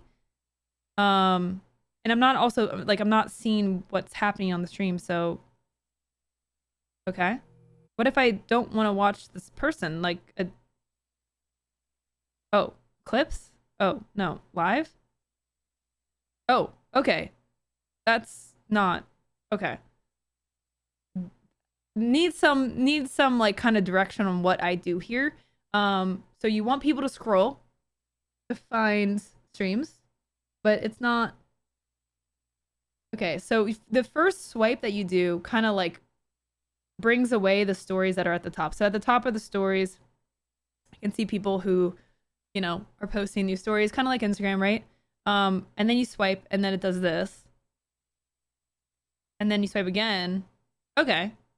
And now we see an actual live stream. Okay, I don't know. Maybe that's a weird thing, but okay. So these are streams that are currently live right now, and I can just swipe to see what's going on. Okay, I mean that's pretty cool, pretty handy, easy way to like go through. It looks like it's like basically anyone. Because I don't follow these people here. So I had some people I followed. Now I haven't followed these people. ASMR, I'm probably getting recommended because I watch Christy's stream and she does ASMR. Getting ASMR. Animal Crossing stream. Okay, so it's recommending channels that they think I should watch, which is cool for discovery. Like, I actually do like being able to Is there audio coming through, by the way? I don't hear audio on my side, so I just want to make sure. I don't think there's any audio, though. Yeah, oh, yeah, it is muted. Okay, so it's muted by default, which is nice. I just want to make sure y'all weren't getting, like, blasted. So this is to me, like, a preferable way of finding new content. I actually like that. Now, if I go to my following tab, here's followed channels. It is randomly sorted and no way to change that. Maybe it's not randomly. Well, it seems kind of random. I don't think it's based on like watch time. I don't watch Ashley's stream that often. I probably watch Dylan's stream the most. So I don't know what the order is here. If I click on a stream, it just takes me to that person. Okay. It's live, it auto plays with sound. Why? So I would like, can I swipe just people I follow? Like, I kind of want to see what all the people I follow are doing probably before I watch random people. Like, I feel like there has to be some way to separate checking out new people versus going through my list. Like, this list doesn't help me at all, right? Like, this list right here doesn't, okay, it's people I follow and it's the game they're playing. But I thought the whole purpose of like this whole interface is like so that you get an instant, ad-free, very fast way of seeing what is actually happening in that stream at that time. I would rather check out the streamers that I follow and just check in real quick. And honestly, a pretty cool way to just say hi and you know, check in on all your folks. Like, makes it honestly probably easier to just like check out people you follow. But I don't understand, I guess, like, is there a way to follow, not interested, block, report, to see, like, if I want to say, oh, I want to be able to do this, but only people I follow. And then when I want to discover new streams. I like this experience. I actually think this is way better than anything else I could even think about when it comes to like finding someone new, right? Like swipe through, be able to find some new folks. So this is now so this is like the whole. Okay, so browse, right? So browse is you got your searches, categories, live channels. Okay, I mean this seems fine, right? You know, you have the way that it locks things up is kind of weird. Like instantly showing all your searches, and then it kind of has like, I don't know. To me, that's like it's a little bit of like a clunkiness because if I start to scroll, yeah, I don't know. It's kind of weird. Okay, Grand Theft Auto.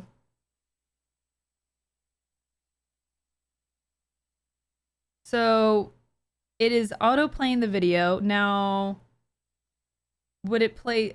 Can I play like audio with it, or do I have to check in? So I can't actually hear if I can I like. Okay, so that's kind of odd to me. Why? I guess why not make the swiping experience consistent? Like, why is this a new way of scrolling where you have to scroll and wait, and you don't get audio either, and scroll and wait? If you're gonna just have that be the thing, make it be the thing. I don't see how that this is. I don't know, maybe they're like A/B testing, like do people like this type of scroll wait no audio, scroll wait no audio versus home, just like stream stream stream stream. Okay. Anything else worth looking at? Can stream, can post a story, you got your dashboard. I don't know if anything else has really changed. It's mostly this experience of you want to find new people. So this is okay, so this is what's happening is Twitch has deprioritized your following list from my experience. This looks like, I mean, it is to me more annoying to look at my following list and have like no context into like what anyone's doing. And this is, well, you're gonna see maybe some people you follow, but to me, 99% of my swipes have been people that I don't actually follow.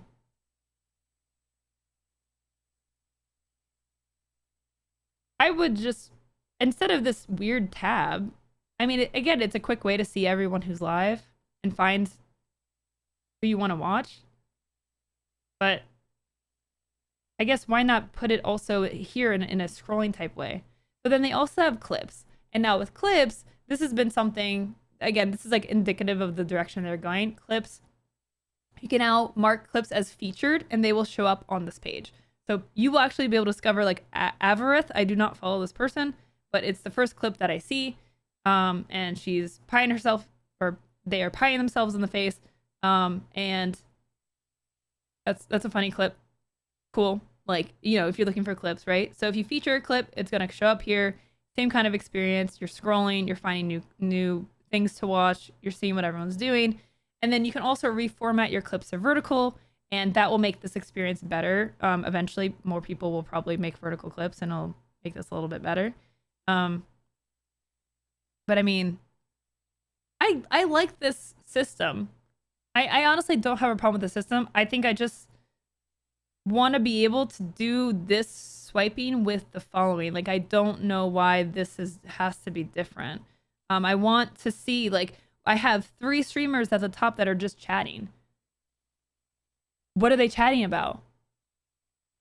Like, that's kind of the whole purpose of the scroll, is you just tune in exactly in the moment versus like, okay, well, I guess I'll just commit and load up the stream, get everything loaded. I said don't have. You know, it's just a few extra steps and things. So did they change anything about the this looks the same, right? This looks mostly the same. Which drops? How do I dismiss? So you have your stream, you have the block of text here, and then chat, which can you make chat bigger? Can you like there's like so much. I don't need all this information. I mean, it's someone I'm following. So why do I have a third of my screen being blocked by the following button and tags and title and the game and the name of the creator? Like, I already know all this. Can I just like, oh, okay, I did picture in picture. It's fine, you know, if you're trying to see what everyone's doing. Oh wait, I didn't tell you. We'll never know what she didn't tell us, chat. Why make the follow page different from the browse? Yeah, this looks the same. Okay, so overall, I mean, I think the idea is great. I personally like being able to find streams like this, and again, I want to be able to see who I'm following in this way. I don't get that. Like, they could just, again, like live, little button, following, discover, like following, discover for both clips and live. Let people choose if they want to catch up with their current communities that they already are dedicating a lot of time being a part of. I mean, that's the whole goal of stories, right? Which I don't even know how to show again. Oh, there's a button in the corner now. So stories is made to catch up on the people you're following. You don't see stories of people you don't follow. And then live and clips should be, I want to watch the folks that I'm following. I want to catch up with them, or I want to see some new stuff. Even if they were mixed, at the very least, I would still heavily lean more on the people that viewers already chose to follow. Like, right? I mean, Twitch is a community hub. It is not a great discovery platform. That being said, being able to discover new creators is something that I have urged Twitch to do. So this improves that. But I think there's some balancing issues here, where I think the amount of people of live and clips that I'm looking at is just far skewed on discovery and not so much on the community cultivation, which is what makes Twitch money. If you already follow people, maybe this should be sorted by, you know, maybe you weigh like watch time onto this too. Like, if you watch my stream, you know, you're on a 25 stream streak and you've been watching my stream a lot, you should see a good chunk of my content, because you likely care more about what I'm up to than like the person on your following list who you haven't looked at in like 2 years. And then also below that is like, okay, like a handful of new people that you might like, but this ratio is not right.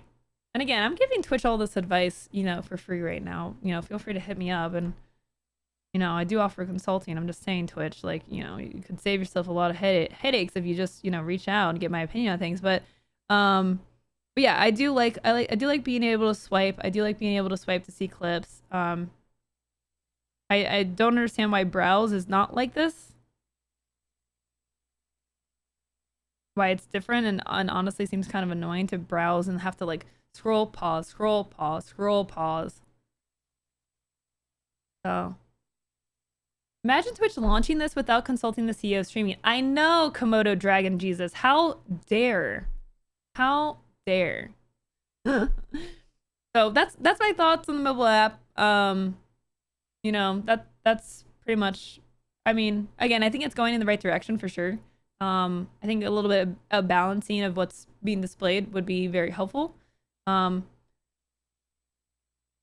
yeah, I guess being able to sort your following channels, like sort by like watch time, sort by viewers, I guess. Like, you know, the standard is sorting by viewers, which I think Twitch has needed different ways of showing your following list for a while.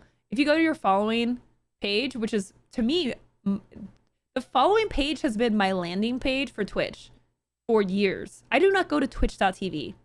I go to twitch.tv/directory/following. And yes, I have it memorized, because that is, when I go to Twitch, that's where I go. And it is archaic to sort that by following by viewer count. It doesn't make any sense. And kudos to Twitch for not sorting by viewership. Like again, this who I choose to watch has nothing to do with how many viewers they have and everything about the game they're playing and how much watch time I've spent in that game. And just overall watch time per channel. So, and I don't see that correlation in this list necessarily.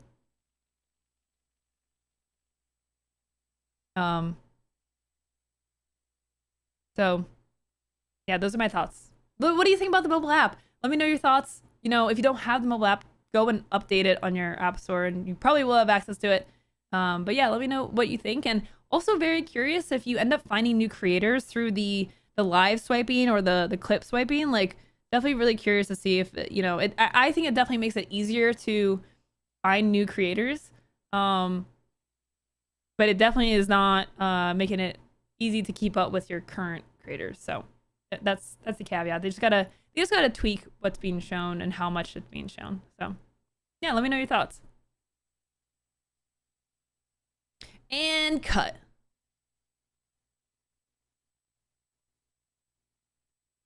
Sweet. Okay.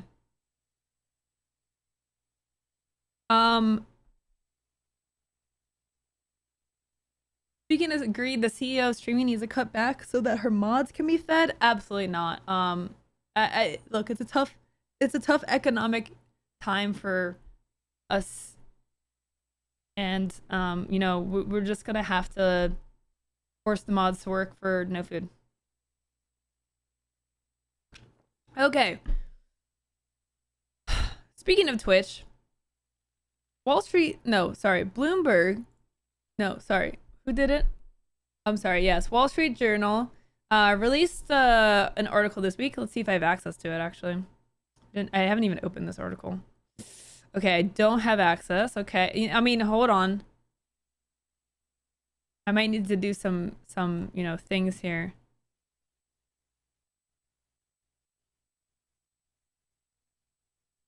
Jeff, are you here? Are you able to do that thing for the thing? Yeah, do you have a link for me? Do you have a new link for me? We got this Wall Street Journal article to look at. I have to try to not get too ranty. And I haven't even read the article yet, so I don't know how it's gonna be.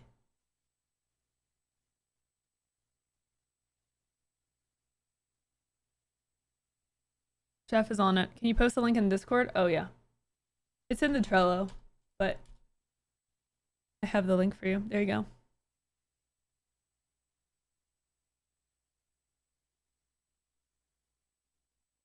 There you go.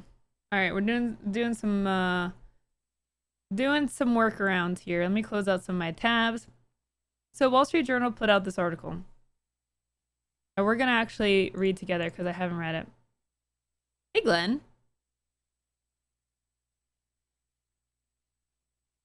What's up, Kenzie? Excellent, Chef. Thank you. All right.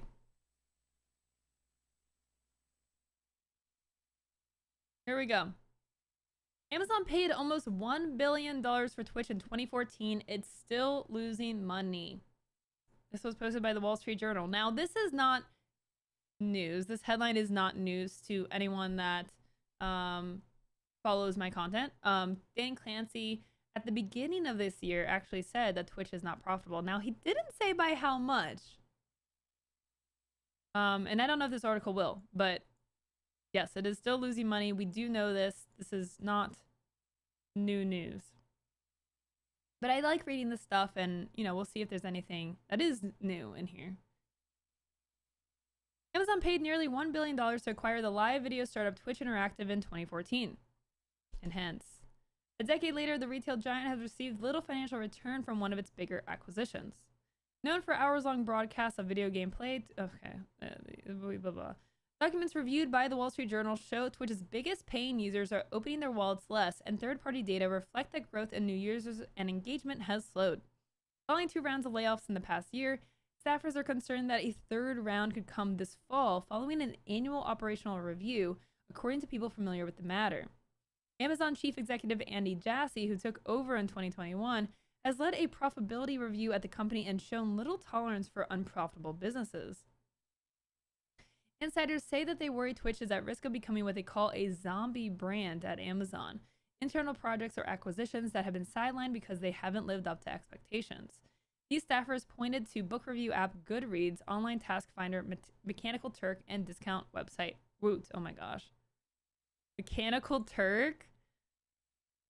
That's a throwback. Who here was making pennies on Mechanical Turk? Okay. Anyone? The spokesperson for Amazon said it has always taken a long-term view of Twitch and noted its ability to attract harder to reach audiences. The company said it remains confident in Twitch's potential. Amazon's journey with Twitch underscores the challenge companies face as they seek to grow through acquisitions, especially when they bet on trendy startups that aren't making money.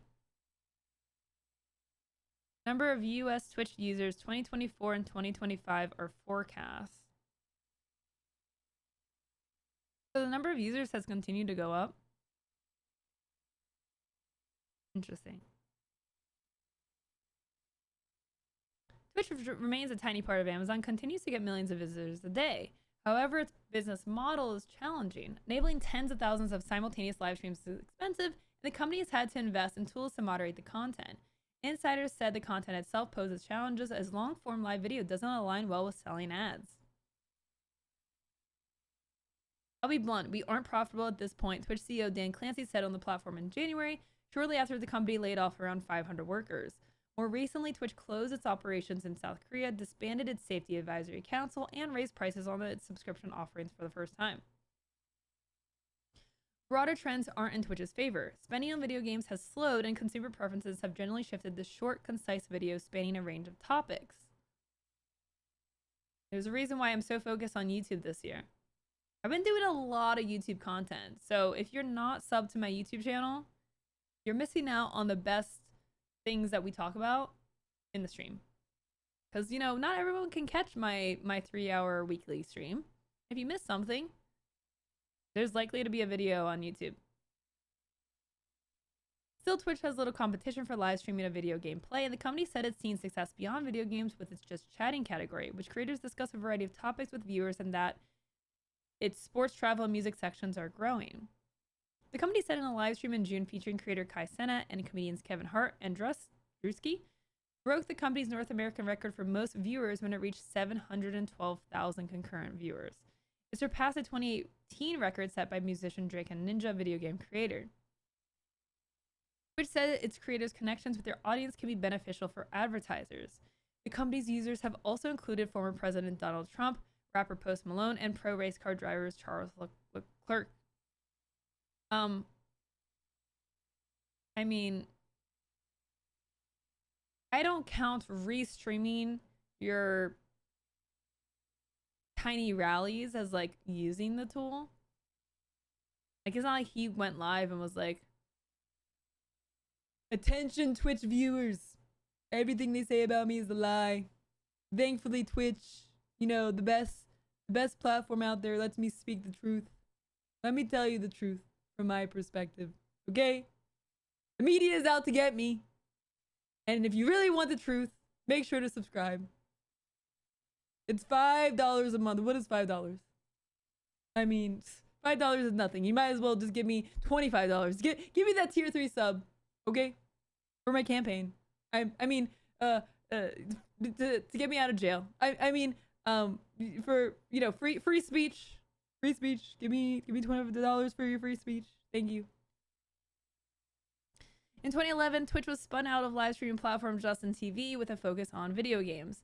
About a year later, Amazon took up game publishing and saw Twitch as a vehicle for promoting its titles, which makes a lot of sense. I feel like there's no better platform to market video games on than Twitch. And if you're gonna make games and you have a platform that promotes games, that's huge. You would think. The company also sought to convert Twitch's mostly young male users into customers of Amazon's other businesses and further leverage the site's live video strengths. For many early Twitch employees, working on the live streaming service was a passion project with little focus on profitability or accountability built into the company's culture, according to people familiar with the matter. Which definitely makes a lot of sense. I mean, it definitely seemed that way. Some employees didn't take their job seriously after the acquisition. They added an attitude colloquially referred to in Silicon Valley as rest and vest. Producing profit was a problem from the beginning. Twitch executives presented a 3-year profitability plan during one of Amazon's annual reviews, only to reintroduce the same plan in subsequent reviews, according to people familiar with the matter. The tech giant has taken a mostly hands-off approach, current and former staff members said, as it focused on the company's bigger projects and businesses. In 2021, Amazon began integrating Twitch's ad sales team into its own, aiming to drive better results. This is number of hours spent on Twitch globally. So the number of users, so that's really interesting, right? Number of users has steadily increased since 2021, since 2019. It's always been increasing, but even post 2020, getting back to the real world, still going up. But if we look at the number of hours spent on Twitch, you had the big surge again, 2020, and it's steadily gone down since 2021. And that really aligns with the interpretation that most people love Twitch, and there's a lot of value to get from Twitch, especially if there's like a creator you really like. But overall, it's too, like, long form just has limitations, and people want the TLDR for a lot of things. They want the clips, they want the highlights. That's why they want the short form. Short form is huge for this reason. This really shows this trend of more users are on Twitch, but they're spending less time on Twitch. I mean, I don't know any other way to really interpret this. Overall, people just are spending less time.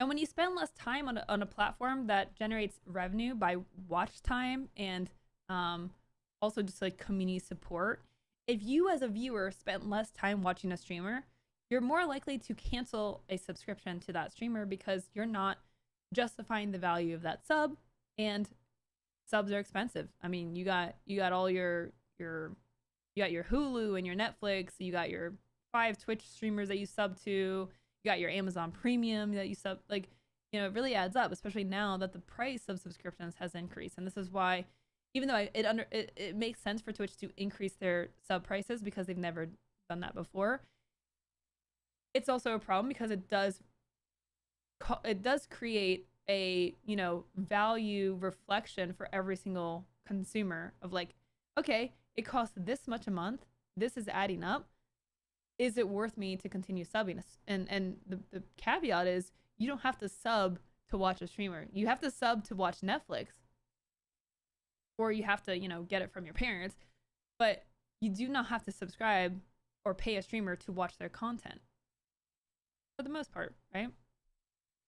So it makes it makes it harder to justify that value. And when you're spending less time on the platform because you're busy, you don't have time to watch hours of content, you're headed back to work, so you can't like actually watch while you're at work. You know, a lot of reasons for this to be going back down becomes less justified. Amazon doesn't break out Twitch revenue figures. In 2023, the live streaming service generated about $667 million in ad revenue and $1.3 billion in commerce revenue, according to internal documents reviewed by the Journal. That amount accounted for less than 0.5% of Amazon's total 2023 revenue. Amazon is expected to post its second quarter results on Thursday, which this is a few days old, so I guess they've already done that. Fortnite and the pandemic. Twitch grew rapidly when its popularity soared from the success of the game Fortnite in 2018 and again during the pandemic's lockdowns, but its expenses rose too. The company spent more than $100 million on exclusive contracts for top broadcast talent and for the rights to stream major esports events, people familiar with the matter said. Invested in new products that it ended up abandoning or deprioritizing, such as communications platform, a karaoke offering, RIP Twitch Sings. and watch parties. Like, I feel like, man, Twitch Sings was something special. Twitch Sings was something special. Could you imagine offering Twitch Sings like integrated into Stream Together, right? Like Stream Together just becomes this like tech for interactivity, basically, right? Like stream interactivity, Stream Together, Twitch Sings, streaming together, Twitch Sings. The content. I don't know. I know it's not, maybe not like, maybe there's not money to be had unless like you had to like buy the songs, or you could unlock the songs by like your viewers could buy the songs for you, or you reach like a certain amount of subs, you unlock new songs. There's so much way to like gamify it, and I just like especially now that they're doing the DJ thing, right? The DJ program. So they're clearly working with music industry. I mean, come on, like karaoke's a blast.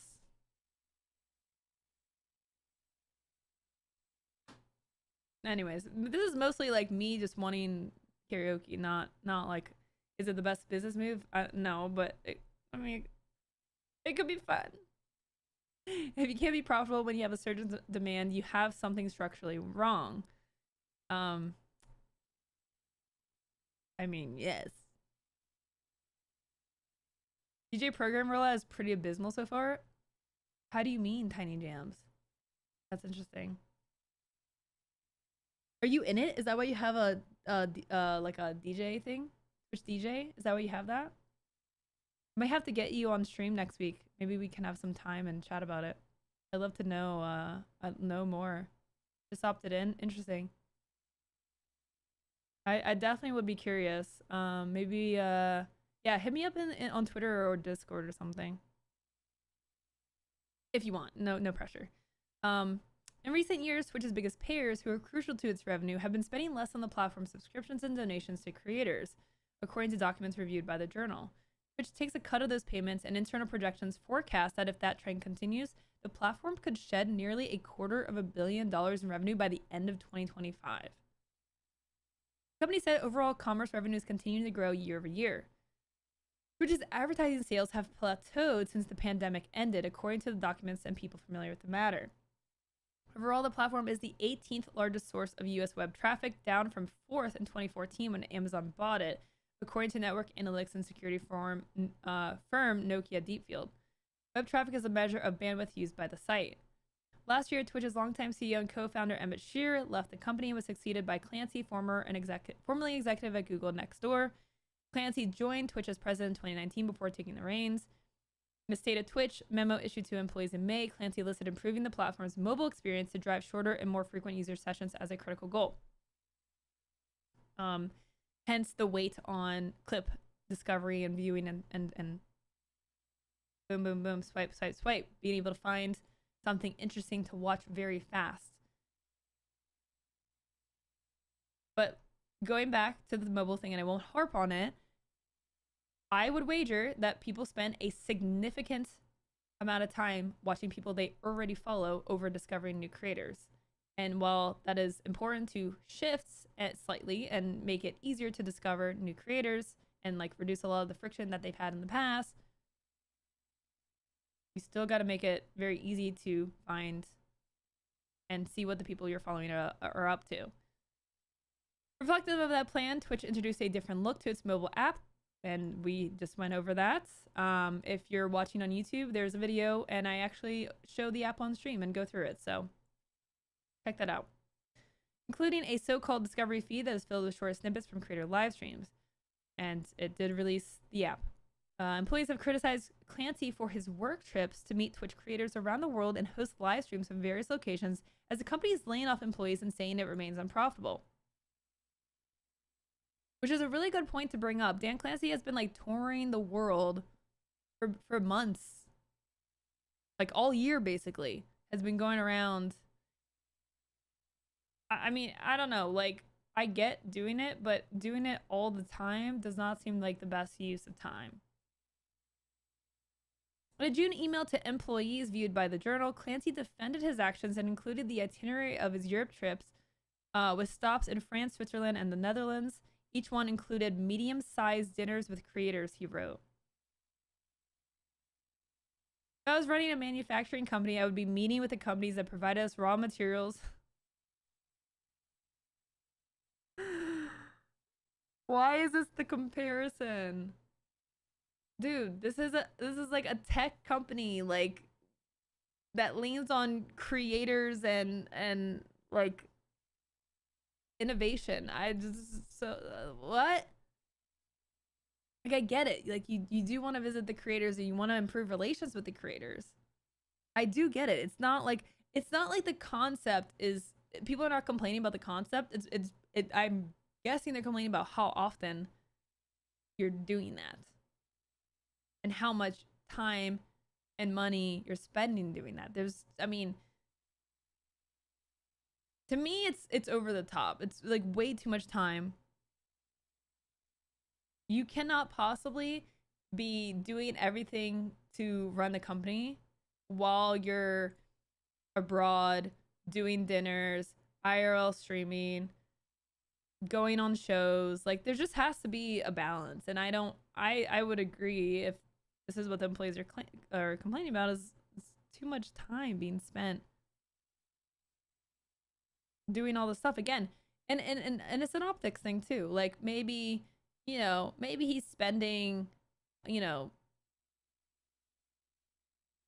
or 20K a month on like traveling and dinners and doing all this stuff. And yeah, like a single person getting laid off is never going to be, less expensive. It's not like going to these dinners is going to save one employee. But again, it's just the optics of like your company is struggling and you building goodwill with creators has been so important because before Clancy took over, like when he took over, I don't know how you guys feel, but Twitch, I feel like the morale of the community was at an absolute all-time low. I mean, people were resentful, hypercritical, just out the door with Twitch. Just done with the lack of communication and transparency. And Dan has done a really good job to bring that goodwill back. And there's been an excitement about it.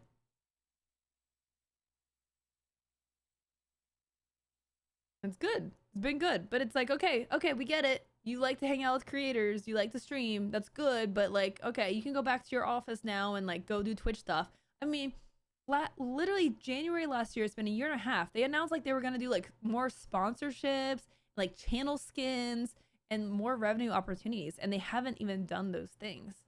And now, again, counter, I'm not saying Dan would be sitting down and coding that, but still like, y'all put a lot of effort into things like Stream Together and less so much into like creating. This is the key principle is Twitch needs to create revenue and opportunity outside of the wallets of viewers. Viewers cannot foot Twitch's bill. It's not enough. And especially not in today's economy. You have to make ads better. You have to do sponsorships. You have to figure out how brands can advertise on a site where creators are authentically being themselves and viewers have a really high loyalty and trust on the creators they watch. And I feel like and I would have to look up, research into this, but I would bet that sponsored, like if you bring the creator into the sponsorship and you get them to vouch for a product, that's gonna go over so much better than just like having a TikTok of like, look at my water bottle, it's really cool, I can drink out of it and hang by the pool. You know what I mean? Like, just made that up. You're welcome, chat. But yeah, anyways. Well, basically to conclude this article, we don't get into like, yes, we know Twitch is losing money, so it's not new news. It is interesting to see that there's more people using Twitch, but less time being spent on the platform. In terms of revenue, Twitch needs to get more sponsored stuff, connect the creators. Like Twitch has a bounty board. Like they need to roll that out, expand it, you know, give more options for creators to work with the brands to promote a product, because that just is a very successful way to pitch a product versus like running ads. Running ads means nothing to a viewer. But if I run an ad for Taco Bell, it's one thing. But if I say, oh my gosh, I love Taco Bell, look at this new nacho fries that I got, you know, their new Cantina quesadilla. We just had Taco Bell yesterday. That's gonna go over so much better.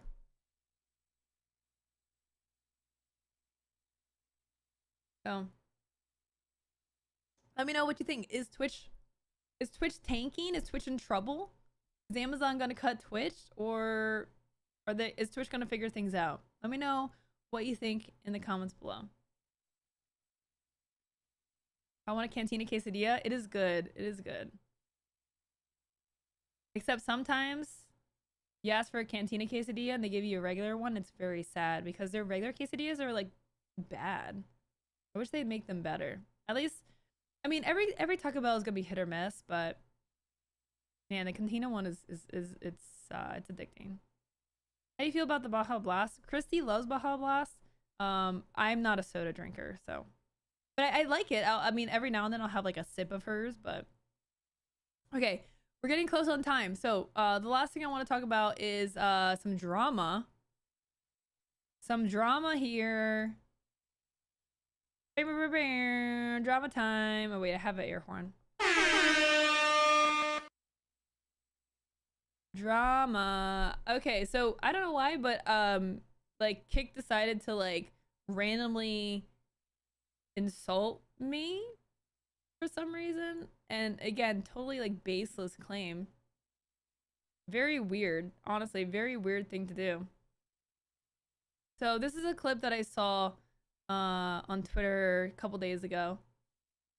Drama and Twitch? No, drama and Kick. Drama and Kick, which I mean are two things that go hand in hand, obviously.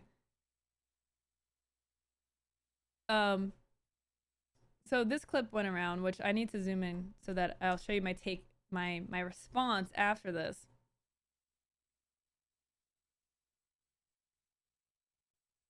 Okay. Kick's head of strategic partnerships, Santa Maria, calls Zach Bussey and Lowco complete apologists for other platforms. I tried not to get ahead and like.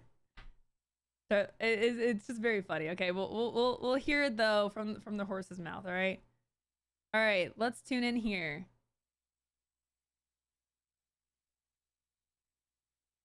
It's so funny. It's like it's especially like talking about this after like talking about Twitch news for the last hour and how I covered it. Hearing this is just gonna sound even worse. But okay, let's listen in. We gave Pike the latest UI, man. We gave it to him, I want to say last night, and he started diving in. This guy has provided like 11 pages of feedback between him and his community. CC is like so bad. I want the CC on, but it's so okay, whatever. If it helps you, it helps you. So I just kind of want to set that up for our viewers right now, because I see a lot of people in chat being like, hey, what's up with the UI, blah, blah, blah. I saw you surfing on it while you were doing your steak segment. But Pike is a streaming analyst, and we just noticed that he really took an active interest in Kick. He takes an active interest in all streaming platforms, but on Kick he was balanced critically, right? And I'll say this verbally, like, right? He's not like a Zach Bussey. Verbally like versus saying it mentally with your eyes. No, say it verbally. Okay. It's verbally, like, right? He's not like a Zach Bussey. He's not like a Lowco, which is like a complete apologist for other platforms. This guy like keeps it like balanced. He keeps it real, man. Which is something that's really on brand with Kick, right? We're not like crazy far right. We're not crazy cancel culture left. We're reasonable, and his takes. Bro, your like co-founder is a transphobe spouting crazy whacked up conspiracy theories. What? Okay, so there's a couple of like levels of delusion here. But okay, pick the reasonable platform. We're always honest and we're always progressive. And we just develop. Wait, progressive? I didn't even catch that when I watched this clip. We're always progressive?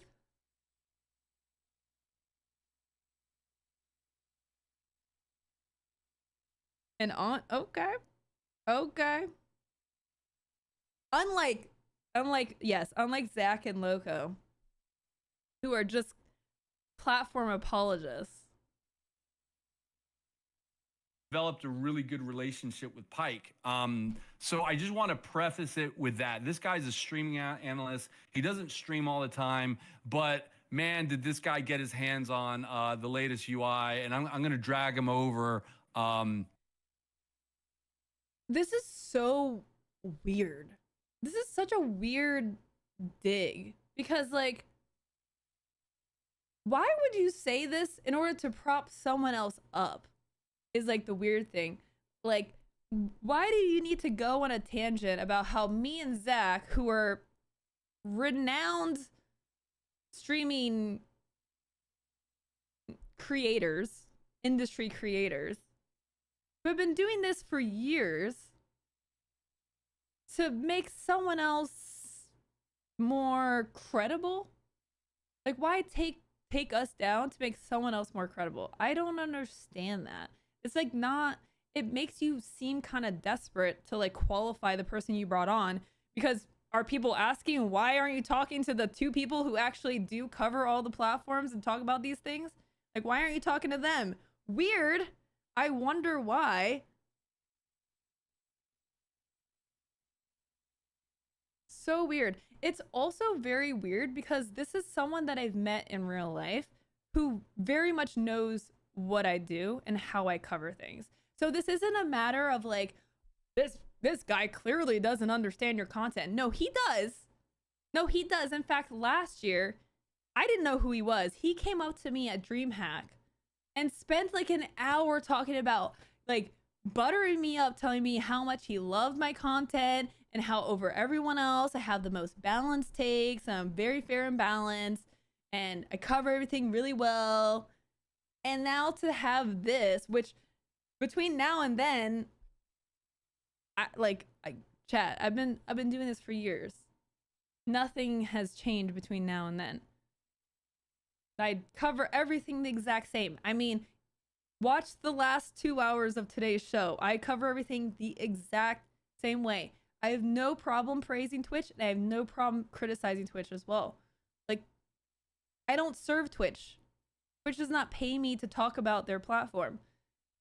I mean, in fact, like, Twitch doesn't, like, I feel like Twitch doesn't use me enough in what I offer.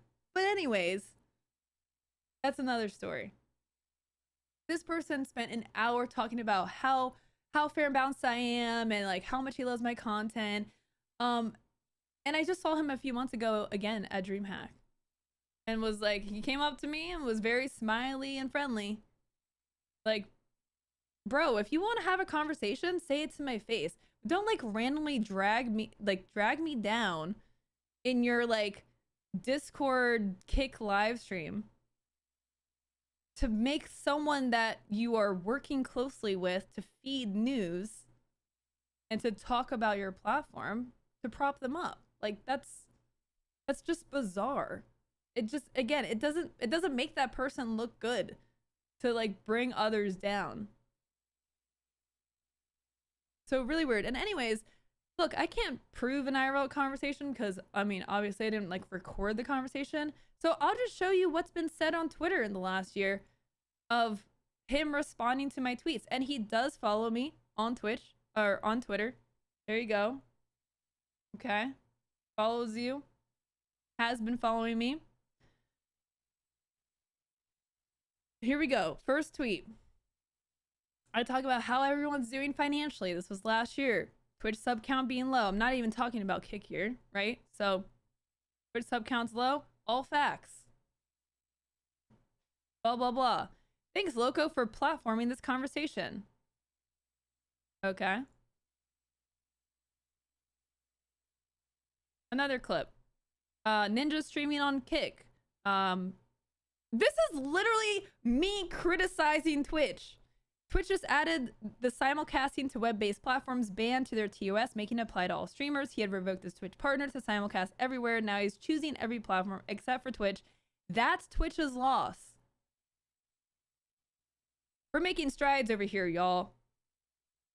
Please swing by and try out Kick for yourself. Please don't listen to headlines. And thank you to Lowco for a straight and balanced take.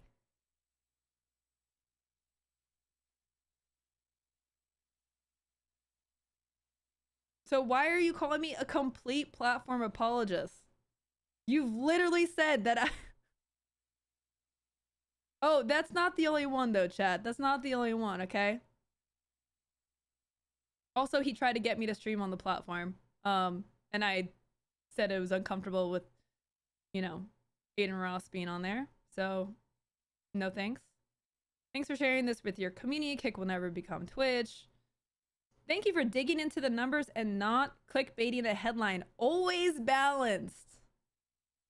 Always balanced, guys. Apparently, it's changed a lot in the last year. Just weird. So unnecessary. Why burn this bridge?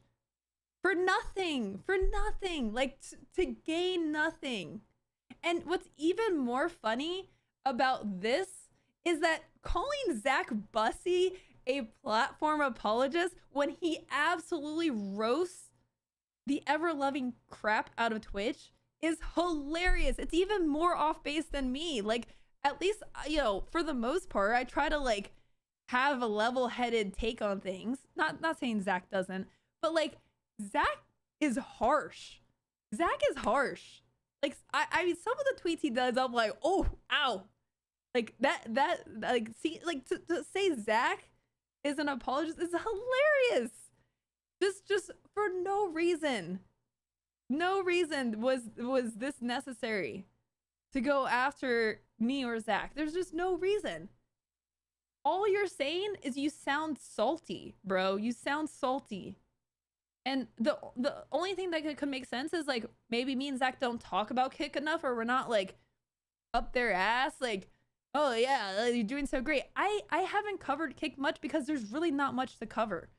It's not a big platform. Like, I cover Twitch the most because A, I stream on the platform. It's by far the most prominent platform. Like, I don't cover every single smaller platform's news and updates and every single thing they do. I've covered the big stuff. Like, when they had the 95-5 split, they announced the creator program when XQC went over there. And if anything, I've been positive when there were positive things to say. But as of late, there just hasn't been much to really talk about. And the fact that they keep allowing people like Aiden Ross to exist on that platform, I don't really want much to do with it. To me, it's just like, to me, they're insignificant. In fact, I would, you know, you want me to be fair and balanced? If you want me to be fair and balanced, what I'd say is you should not stream on Kick. You should not stream on Kick. It is not a good look. Brands and people are going to judge you. I've spoken with brands, dozens of brands over the last, 8 months with my new job. And I can tell you for a fact, for an absolute fact, that there are brands who avoid Kick creators. So if you're streaming on Kick, you're losing out on opportunities. You're on a platform where you're not going to grow. You're a 95-5 split of 0 is still 0. It's not the best platform to stream on. So there we go. There's my fair and balanced Kick take. I mean, like, what do you want me to do? Like, talk about you on stream, like, every week and talk about how, like, people are just losing faith with Kick and it's just an insignificant platform? Like, what do you want me to say?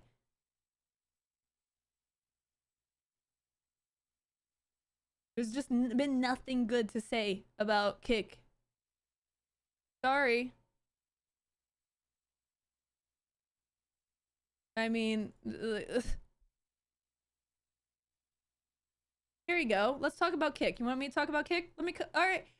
Let me cover some Kick news for you guys. Fair and balanced take. Here's Dexerto. Here's the Kick category. Oh, XQC returns to Overwatch 2 and instantly risk ban for flaming dog shit teammate. Okay. Aiden Ross announces Donald Trump stream and makes a 100K viewership bet with Kick CEO. Nice.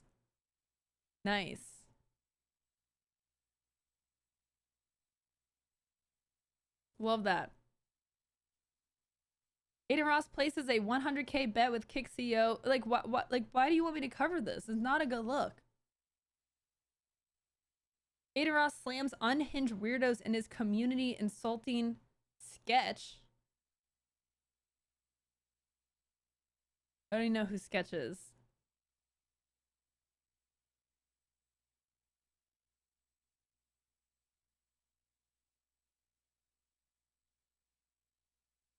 Twitch CEO open to unbanning Aiden Ross, but on one condition. Okay, that has nothing to do with Kick.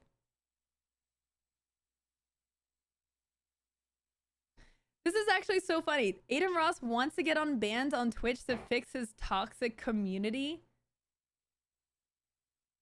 Dude, you mean the person that has invested into Kick is like begging to get unbanned on Twitch. That's so funny. Like, not even your own creators that you are paying to be there want to be there.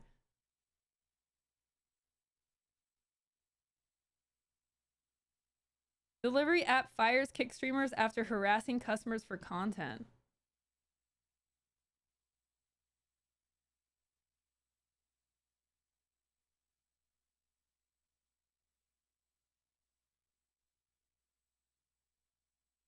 I mean, what do you want me to cover here? Like, it's all just like the worst of the worst stuff that happens here. Like, I don't cover the stuff that happens on Twitch either, because like,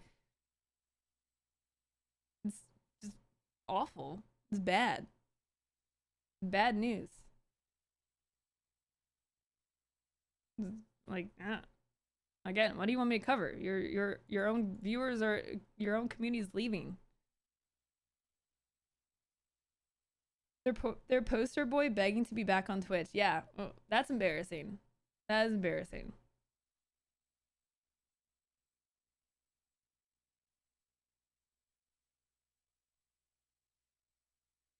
Oh yeah, and here's this article, by the way. Twitch viewership declines while Kick and YouTube see growth in 2024. Platform market share. Look, you want me to be fair and balanced?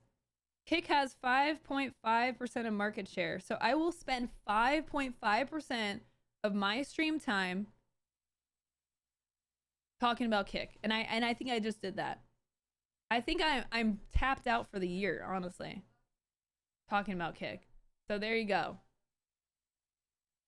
I don't talk enough about YouTube, if anything. I mean, 23%, you know, maybe I need to talk more about YouTube.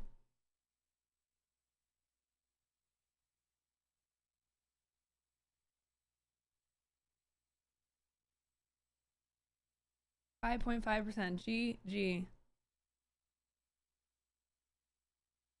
I'd be okay never hearing about Kick again. Yeah, I mean, just anyways. Just totally like unprofessional, weird thing to do. So I ended up responding to that tweet, obviously. And I mean, I tagged him in it and he never responded.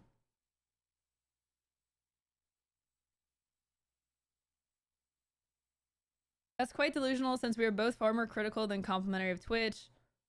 Tagging his handle. I thought you enjoyed my fair and balanced perspective on the industry, or is it different now that Kick is under the same scrutiny? No response. Did not respond. Ignored it. Just ignore that this happened. Yikes, man. To insult the CEO of streaming. That's a bold play. See if that pans out. Anyways, if anybody wants to check out the tweet, there you go. If you missed the clip, there it is. And very interesting choice. Very, very interesting choice there.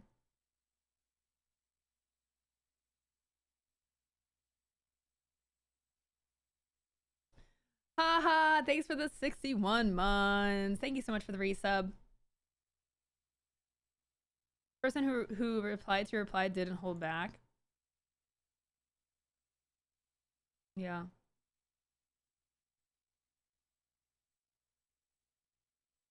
Yeah, someone else replied and you're like, I skimmed through a few of your videos to get it just there fine. The dude speaking probably never took a look at anything you have done. I'm like, no, I mean, definitely.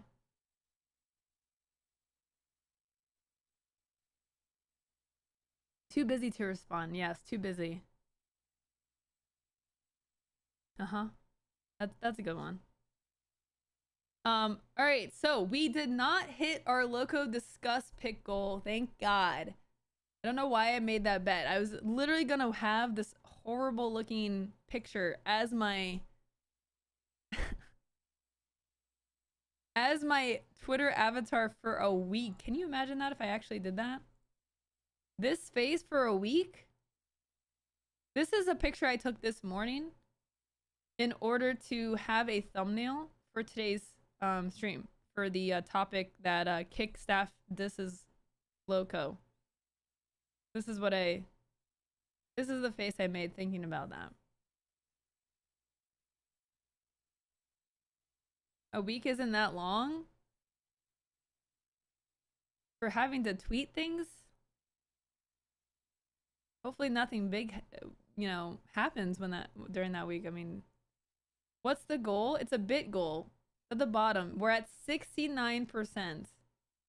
We have 5 minutes. I have to leave. I have a hard cutoff. I have my weekly stand-up. I can't miss it. We got a hard... I mean, you can still go after the stream is done, I guess, you know.